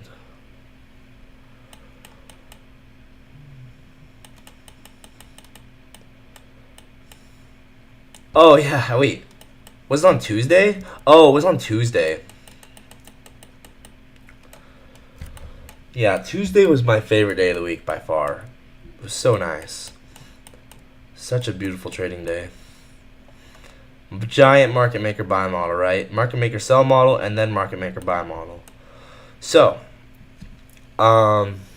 first, in order to understand the trade, you had to understand I was zoomed out on the chart and I was just I was looking for key levels. And I like the lower time frame key levels that are very specific, because those are going to allow for the most specific low time frame models, meaning I find a higher time frame key level, but then bring it down to a lower time frame key level, and then map out a lower time frame market maker sell model using that lower time frame key level. So let me show you what I mean, right?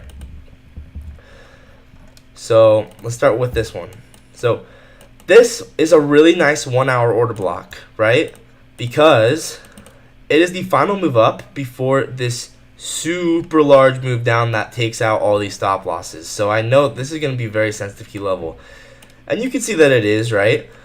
But if I want to get a more precise model, I drop down a time frame. So I drop down to the 15 minute. Okay, let's be more specific. Where specifically was this on the 15 minute? Well, specifically, it is this 15 minute candle. So I was looking at this 15 minute order block right there. That is going to be very, very precise to frame a market maker model off of. So drag that over, and we push into it once, and then we push into it again. So 15 minute order block. So OB,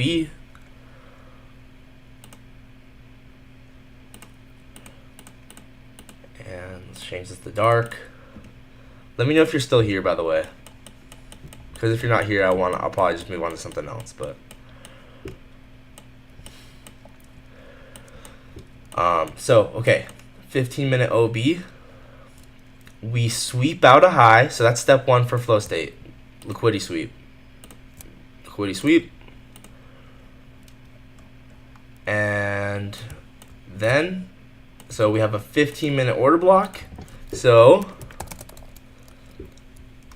hey, thanks, Corn?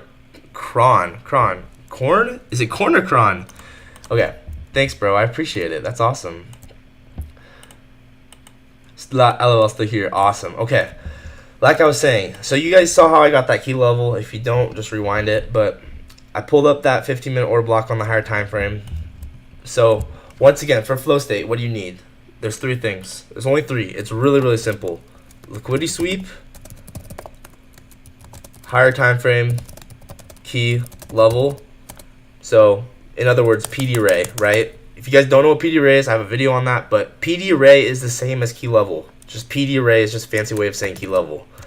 Higher time frame PD array, so we'll just call it key level, which is this order block. And now we look for an aligned time frame change state delivery. And so there's in my Discord, I have specifically, you can go look at it, right? There's a screenshot in my Discord with all the aligned time frame for the flow state. It's right here. It's under flow state model, and these are all the aligned time frames. But if I go back to the screen, right? So the 15-minute, just to simplify it, right? 15-minute aligns with the 1 minute.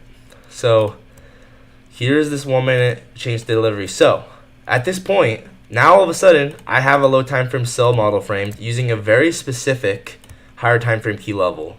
Let's go. Thanks, Kron. I can't say your name, bro. Kron. So I used a very, very specific higher time frame key level, which allows me to frame a very, very specific cell model. So 15-minute order block, 1 minute change to delivery. So here you can see if you entered it on this first entry, on the first retest, which for me personally is kind of risky because, once again, I didn't know if we were going to keep going. It was just kind of early to tell, and I also didn't see it. If I saw it, then I probably would have tried to take it, at least on demo. But you can see this first one takes us down to the second standard deviation. If you measured out from body to body, then we do actually go to the third standard deviation, which is probably better to measure it out body to body anyway here.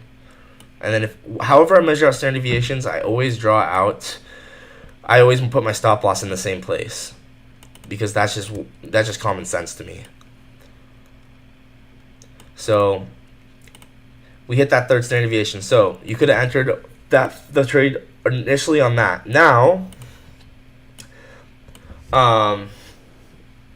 what happened is I was like, we came all the way back down. If I switch this to overnight hours, so whoops. Okay, once again, in the bottom right hand corner, click this button, switch this to regular trading hours. This gap is going to be an awesome draw on liquidity. Like, genuinely, if you guys are not anticipating this gap to form, I don't know what you're doing, because you're missing out. It's such a great opportunity. So you're basically just going to, once again, switch this to regular trading hours, and I'm going to put my picture back up. Whoops. Okay, so switch this to regular trading hours. And why was I bearish? Specifically, very specific reason. There's a very specific reason, and we had this overnight gap below. And I figured, you know what? With this overnight gap below, there's a good chance we're going to need to go fill that before we go higher. Now, I wasn't sure. Obviously, I never know for sure, but this was just kind of like an idea I had, right? So I was like, okay, so if they want to send price lower, we already have a really nice sell model. So once again, we already hit the third standard deviation. So at this point, let's zoom back out, right? At this point, we had a 15-minute OB, 1 minute change to delivery. Ignore this first part. Ignore this first entry, right?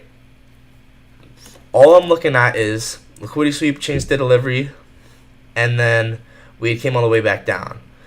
From here, I'm like, okay, if they really do want to send price lower, OTE of this is going to be an amazing sniper entry. It's going to be an amazing sniper model entry, because if they truly want to send price lower, that'd be a really good spot to do so, because they'd be able to induce these highs here. They'd be able to induce these highs. So once again, I like to pair the sniper model, which is entering at OTE of a flow state trade, with an inducement. So you can see that this is paired up with an inducement really well. And once again, if you measure this out from body to body, see how perfectly the optimal entry is lined up at OTE.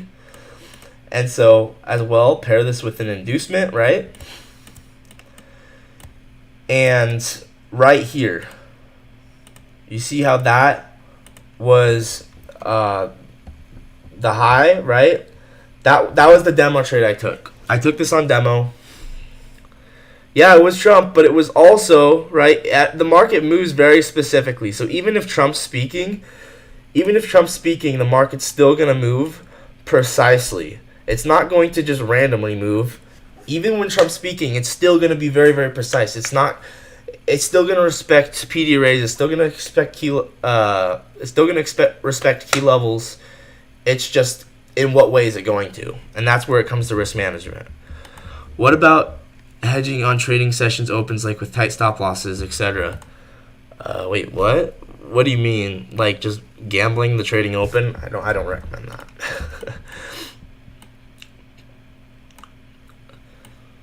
I'm a little confused what you mean though. Okay, like I said, liquidity sweep, chain state delivery, entry at OTE paired with an inducement of these highs, and so if I measure it out from body to body, if I enter at OTE, from OTE to the fourth standard deviation, that is 14R. If I go to the the seventh standard deviation, which I actually had outlined, I thought the seventh standard deviation would be more higher probability than the eighth because it was overlapped with that new day opening gap. So I was specifically looking at the seventh one. I don't even know how I freaking knew that, dude, but I was looking at that. I thought that this would be higher probability, and from there to the seventh standard deviation, that's 23 to 1. So once again, I've noticed a lot of time we'll go to the seventh standard deviation and won't go to the eighth. I don't know why, but it's just what I've noticed. Maybe it's because I measure it out badly. Might need to measure it out from here to here. What's your opinion on the first presented for value gap on that day? Here, first, dude, I want to show you the live stream because just to show you like how cool it is that I actually caught this on demo, right? Because I literally caught this on. I'm not making this up. I caught this on demo, so I'm gonna show you this real quick because I think this is cool. But this is my sniper model I made where it's super, super precise. Oh my gosh, I can't click buttons. Okay, so this was on Tuesday. Okay, let's watch this, and then we'll talk about the first presented for value gap. So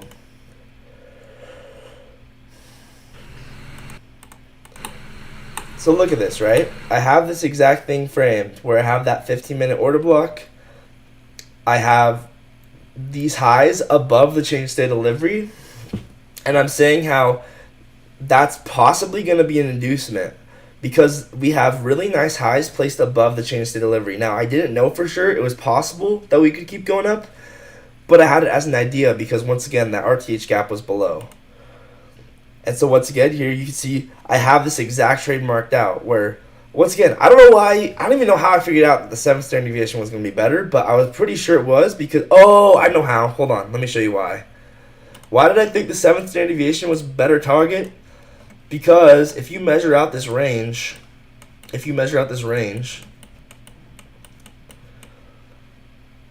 from here to here, I love this tool, by the way.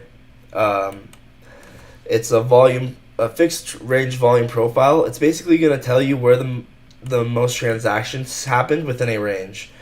You can see that this area right here had the most transactions, and where there's transactions, there's also almost certainly stop losses because that's where people traded. Now, obviously that's not guaranteed, but use common sense, right? Where people transacted, that's also going to be where they get stopped out usually, right? So I had this liquidity pool marked out, and this liquidity pool is what aligned with the 7th standard deviation, so that's why I like that. Let's just say New York just starts, so I hedge 2 trades on different directions on the same instrument because explosive volatility always triggers a move in one direction. Dude, it's kind of funny. Dodgy was buying that, huh? Once again, corn, if it works for you, that's awesome, but it's really a lot of time, it's really not that easy. But, You should try. You should try. Let me know how it goes. It could end up working sometimes, but I don't know if it's gonna be that reliable, right? It could. It could. I'm not saying it won't work. It might, but yeah. Once again, if I'm risking real money, I want to trust something that I've backtested a million times, and not randomly just full port with a tight stop loss on market open. That's just me though. So Okay, I'm gonna put a limit order on Can you write all your demo. Once again, confidences? demo, guys. This is demo. In Demo. a second. I'm not First, taking this for real. let's watch this. At 802.5. So, just to see, you know, if this is any good, if this idea of this inducement of these highs is any good at all, or if it's just not at all. So there, I put the limit order at the inducement. So this is demo. And then stop loss at the high. So this actually, if that ends up working out, that'd be crazy. So let's look at this. Look what happened, I'm guys. so on the proud other of screen. this. What did I say? We revisit the change of state. And we get a perfect reaction off of this. Am I liking this 1 minute to all time high? Like if we get 1 minute inverse value gap? No, I don't know. I'm kind of looking for shorts if we can do shorts. I don't know. It's probably stupid, but well, I don't know if it's stupid. I'm just kind of watching. But look at how we react off that change of state. No, I could be totally offside, dude. Sandro, you might be. But I'm Once just kinda again, I didn't know, but that's where you take risk management. man, a 15-minute order block, nothing can stop it. Take trades. So once again, I'm taking that trade on demo, the one where I'm inducing the highs. I'm not taking that for real. I'm just trying it out. So why did What I I'd be think? looking for Why did I is- think this area was going to be high probability? Because it was OTE of the manipulation, and it lined up with old highs, which means it's likely going to be an inducement. Okay, now, so maybe we react off of OTE here, and then I probably want to see us, at that point I probably want to see us inverse to the downside. I want to see us go back to these lows. Yeah, I'm not sure, dude. I'm really not sure. This might end up really working out for you. So this 30 seconds just inverse, 30 seconds clean. This is Dodgy's gonna call you a donut for not taking this, but personally I'm just being thoughtful. Because I'm not sure. Once again, if you guys hear order filled, that is the demo account. Order filled is gonna be that demo trade that I'm taking, right? Just to see if that is any good. I'm curious how OT responds to that. But like, notice just how nice and consolidation looking this consolidation looks. Okay. I'm enjoying watching this. It's not my real accounts. I swear. Do not just go. Yeah. No, it's demo. All these accounts are demo. I mean, the account I'm trading, that's gonna say order filled is demo. But it's just a thought because, once again, we've already kind of wicked into this order block once. At the time, So- I think I knew it I'm was just looking 15 around. minute I don't know order for sure right block. now. We did just inverse this back up. Here, let's skip ahead. It's just not order. Watch back in P-Ray. As a P-Ray, and then take a 5-second chain for trades.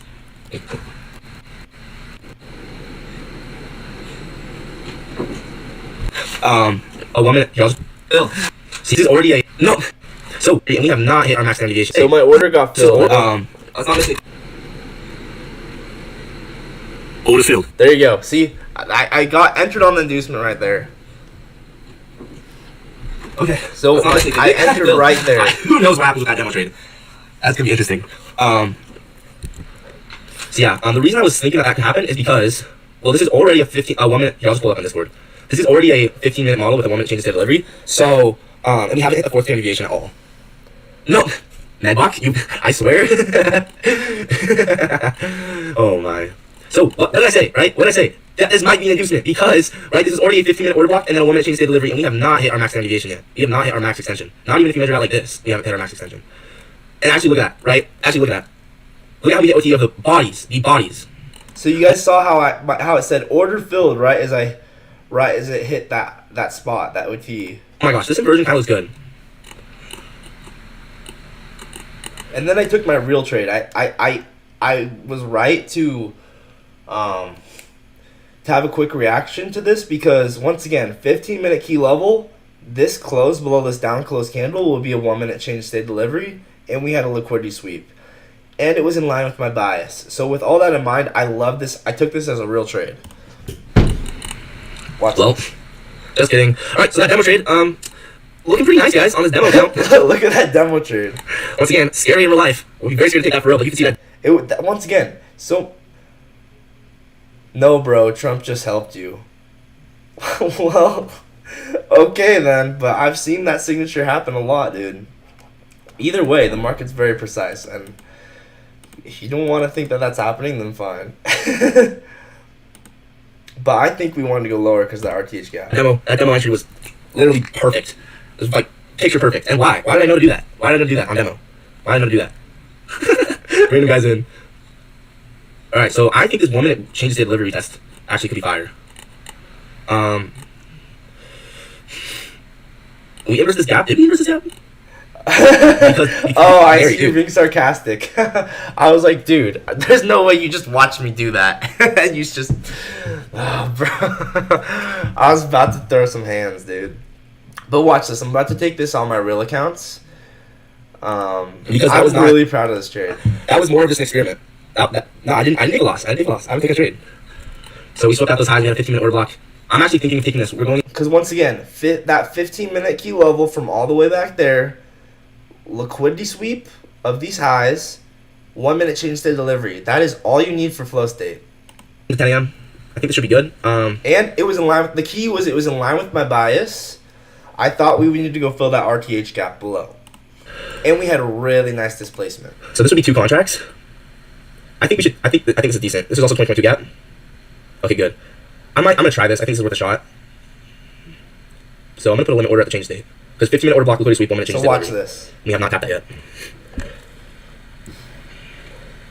It's kind of slow, though. My computer's being kind of slow. I was so nervous. Watch how nervous I am. I'm so nervous. I was trying to put the limit order, but I was like, we're already at the change state delivery, so it doesn't matter if I do a market order or a limit order. And so I ended up doing a market order. Yeah. I'm so nervous. Order filled. Yeah. Above the breaker. I'm putting it above the breaker. So I put my stop above the breaker. Look at that. I want to do on top step too. But like it's insane. Now watch this. So you can go break even at this low. Oh man, this is one of my best trades. I'm not gonna lie. I think this is one I would. Alright, I'm not gonna lie, guys. I'm gonna go break even now. And so now I'm break even, and now I'm going to take all off at this liquidity pool. Because that's a massive liquidity pool, and there's no reason why we shouldn't go there. Isn't that awesome? Yeah, I think we got to get these one off.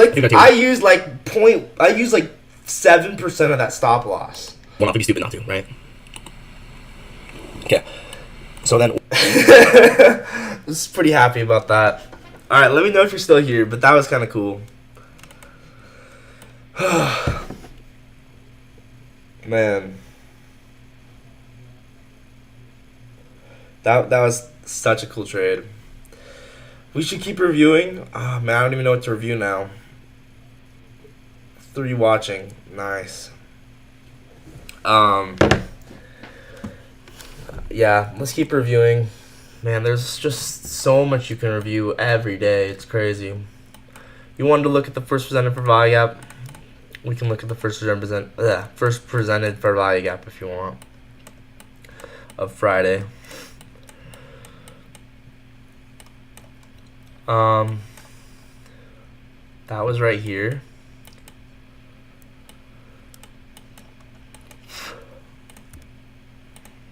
Oh yeah, we already looked at this, but we didn't see what happened after, right? Afterwards, we pushed back up into it, and then we still end up disrespecting it.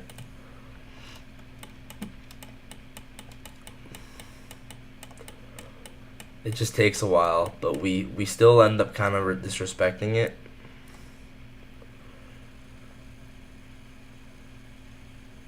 So, theoretically, I mean, I know this is kind of degen thought, but nah, this actually does work, right? Because we still are respecting this PD array. We're still respecting this PD array. We never really got change state. I mean, not an obvious one. And then finally we get it. The day. What about the day I took the gen watch? Oh, you want to look at that day? Oh, yeah. Well, still, I want to look at this, right? Because I think this is cool. If you theoretically took a 5-second change state delivery there, why would that make sense? Because once again, you want to pair your entries with inducements. So 5-second CSD pairs up with, obviously it's hindsight. I know it's hindsight, but I'm just showing it to get better, right? Liquidity sweep, 5-second change state delivery, And look at that. Pair it with inducement. That is so cool. Objectively, that is really cool.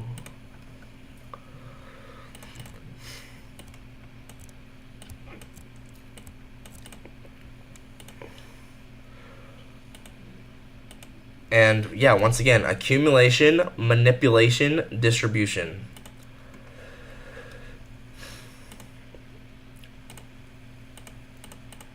And I wonder if there is SMT too.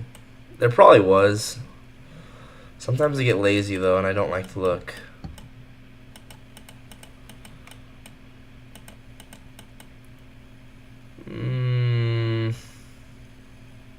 Okay, it's not obvious enough. Whatever. I don't really care. Once again, pair this with inducement, and look how clean that is.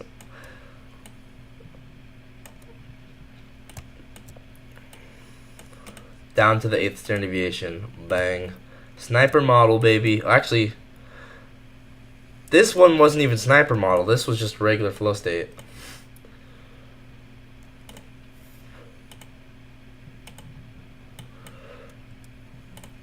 Okay.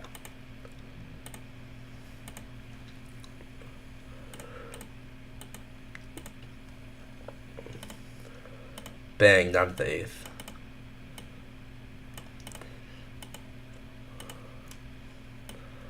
Okay, let's go ahead and screenshot that. So once again, manipulation, inducement, and you want to enter at the inducement.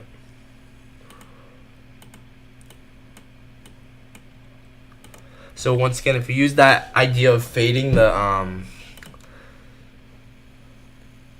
can you really take that cell live? Once again, like I said, it's hindsight, but it's hindsight until it's not. It's hindsight until it's not. And, you know, I think as I practice it more on demo, eventually, I'd love to try and take this live. Because it makes a lot of sense conceptually. You're buying relative to where everyone else entered the market. Relative where everyone else entered the market, you're basically entering at a turtle soup. So obviously it's hindsight. I'm not saying it's not. But what I am saying is hindsight is how you get better. And then eventually it's not hindsight anymore.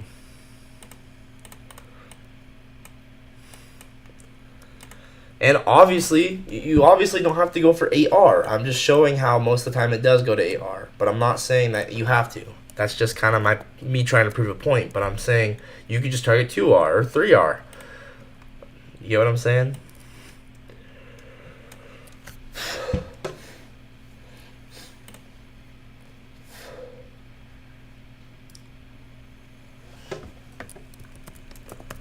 Easier said than done in hindsight. I know it's hindsight, but how do you think we get better? Oh, this was a boomerang model. The model I just though this was a boomerang trade. Boomerang, 1 minute, 5 second. 10:28. Okay, let's look at the other first presented for value gap.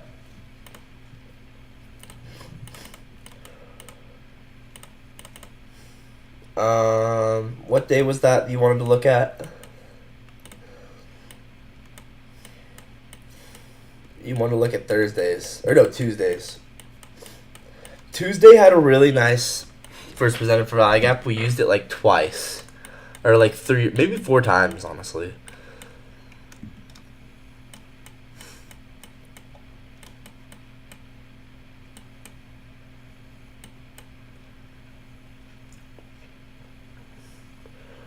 So Tuesday's first presented for value gap was right here. And the best trade that I liked off of the first presented for value gap was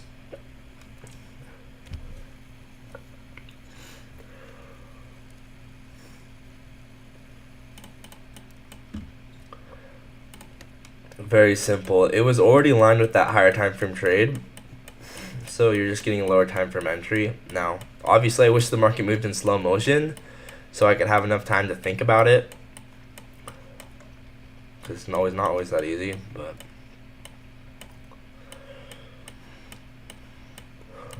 it's not going to let me scroll back all the way there. Unless it is. I think it's not gonna let me. No. Yeah, it's not gonna let me go all the way back there, but I guess we'll look at it.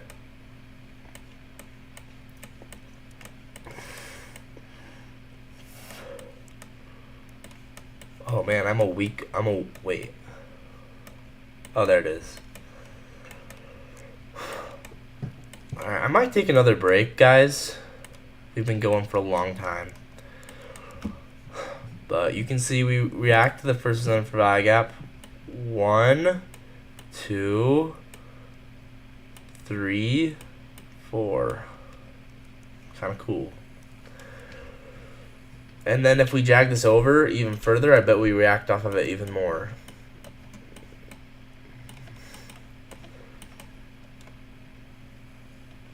Don't know. I literally have no idea.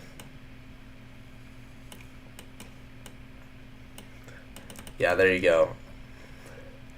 So once again, another boomerang model down there where you take a, I don't even want to call it, I'm just going to call it another boomerang. I don't like calling it the boomerang model.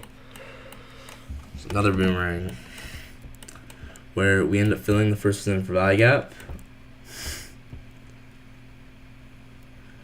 Then change the state right there. Or this one. Either one.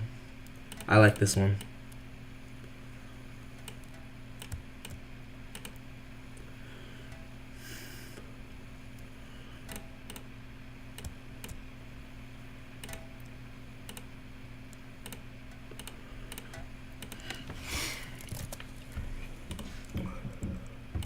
Once again, when I enter on a close like that, I don't really even have stop loss all the way at the low. I can just go like that. Like, I'm going to use this manipulation for projections.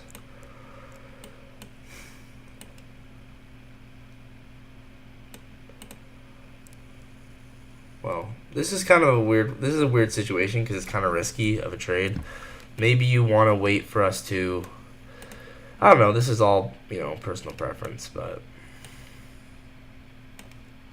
up there that'd be 7-1. But once again, I think maybe you'd want to take it as just a regular flow state and not be greedy, and then this would be 2-1. Up to here would be 3-1.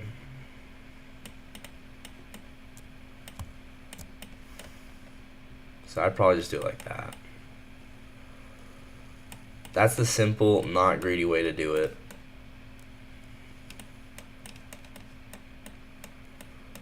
How would you trade the 8:30 Friday? Okay, let's look at that.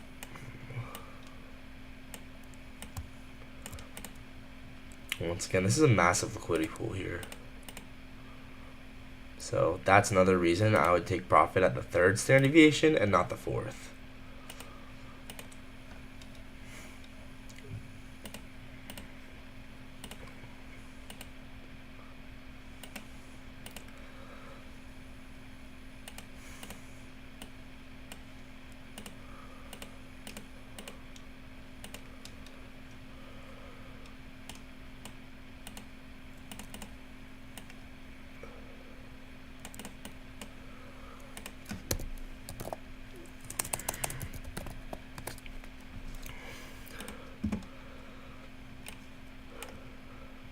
$11.46.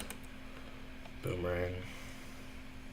I might have to think of a different name because I don't know how much I like that. I'll think about it.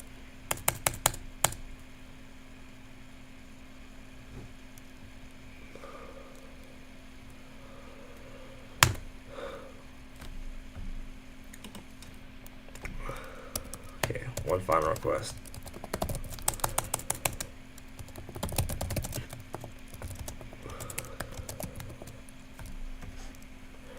I'll probably stream more again either later tonight or tomorrow though. Just more back testing. 8:30 on Friday. Okay, let's go ahead and look at 8:30 on Friday.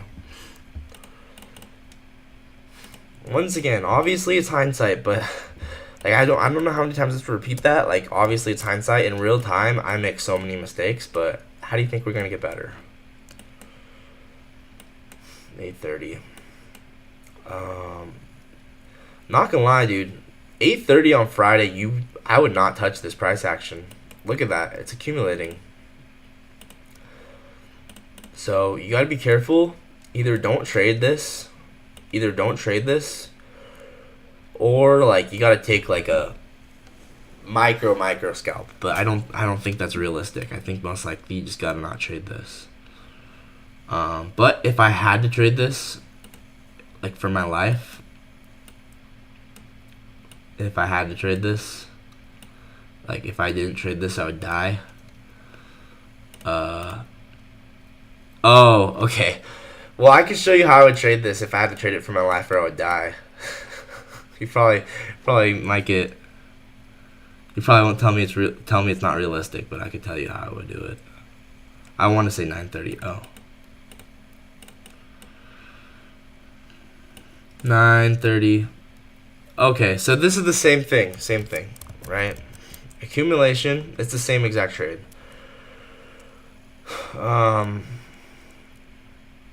So personally, I see this as accumulation. We end up, yeah, that's what I'm looking at.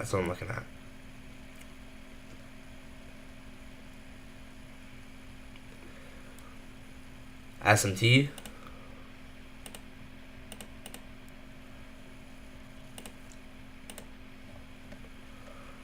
So what I would do here is, I guess I want to see if this is S&T. Is there S&T with YM there?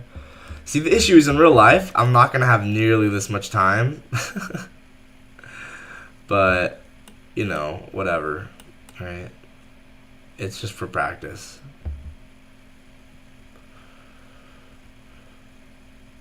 Either way, there's definitely S&T with this high. And then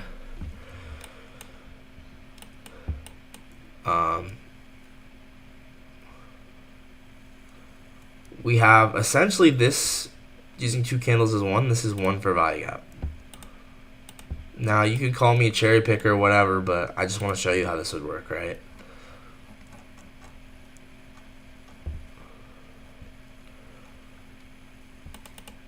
First presented for value gap. Not first presented for value gap, just the 1 minute for value gap. I actually like this one most. Once again, we sweep liquidity into the fair value gap, which is another reason it's super good. But the main reason it's good is AMD, right? AMD. So if we sweep out the high at market open, I know we're likely going to distribute. This is a 1 minute fair value gap within premium of this displacement leg that breaks structure. So this 1 minute for value gap is essentially, it's like a 2022 gap, right? So I know this is going to be probably pretty sensitive for value gap as well. I actually think we tap OTE. Yeah, look at that. We tap OTE perfectly. So 1 minute for value gap in premium, you can mark it out as both of these together or just this one, because this one's the one in premium. And then you can see how we sweep liquidity into the fair value gap, which is a really, really good sign. So 1 minute for value gap, and then accumulation, manipulation of this high.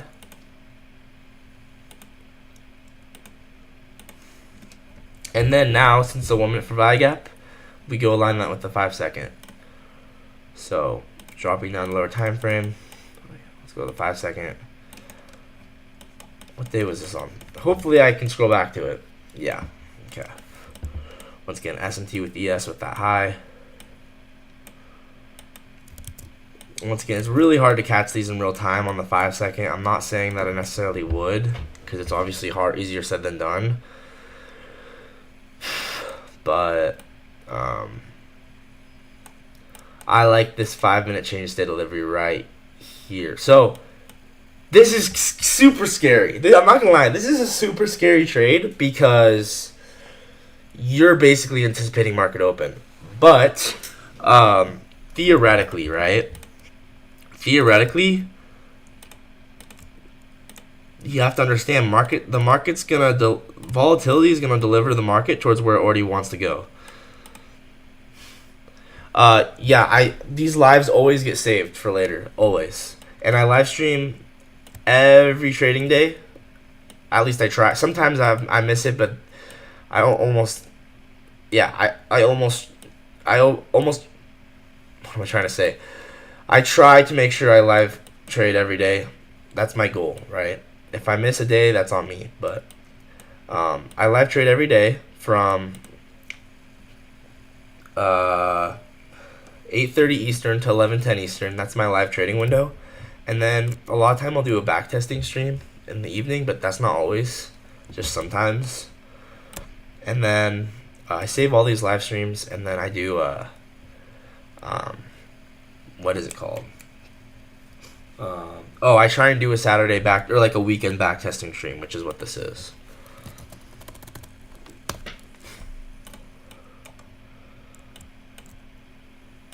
Okay, so 1 minute for value gap, 1 minute premium for value gap specifically. Really? Well, this is how they did it. 1 minute premium for value gap. It's actually a 1 minute premium 2022 for value gap, so it's really nice for value gap, right? 5-second change of state off of it. So since I'm entering, I'd enter on a close here. Obviously, you could enter on a retest, but with the market open delivering the volatility, there I don't see any reason to enter on a retest here. You could just enter on the close, and so entering on the close, I'd probably just put stop loss right there or here or just kind of wherever you want. Even if you wanted to be extra conservative, you could do it there. But once again, it's up to personal preference. It's entering on a close, so it's not like that big a deal. And then I'd probably put it like there, and then you can use this for projections. 1, 2, 3, 4, 5, 6. Wow, we just keep going. But like I said, the fourth standard deviation is usually your best bet. So, fourth standard deviation hit. Once again, news drivers, market open, these things deliver price towards where it already wants to go. So yeah, they're kind of scary, and sometimes if you're wrong, if you get your analysis wrong, then you're going to be offside, and it's going to be really scary because it's going to be huge momentum not where you're wanting to see it go.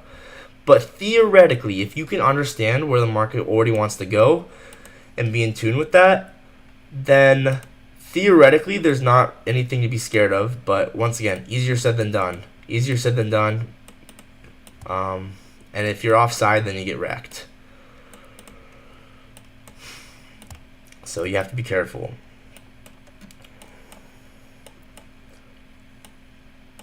But yeah, screenshotting that. Once again, I'm going to drag this over. Whoops.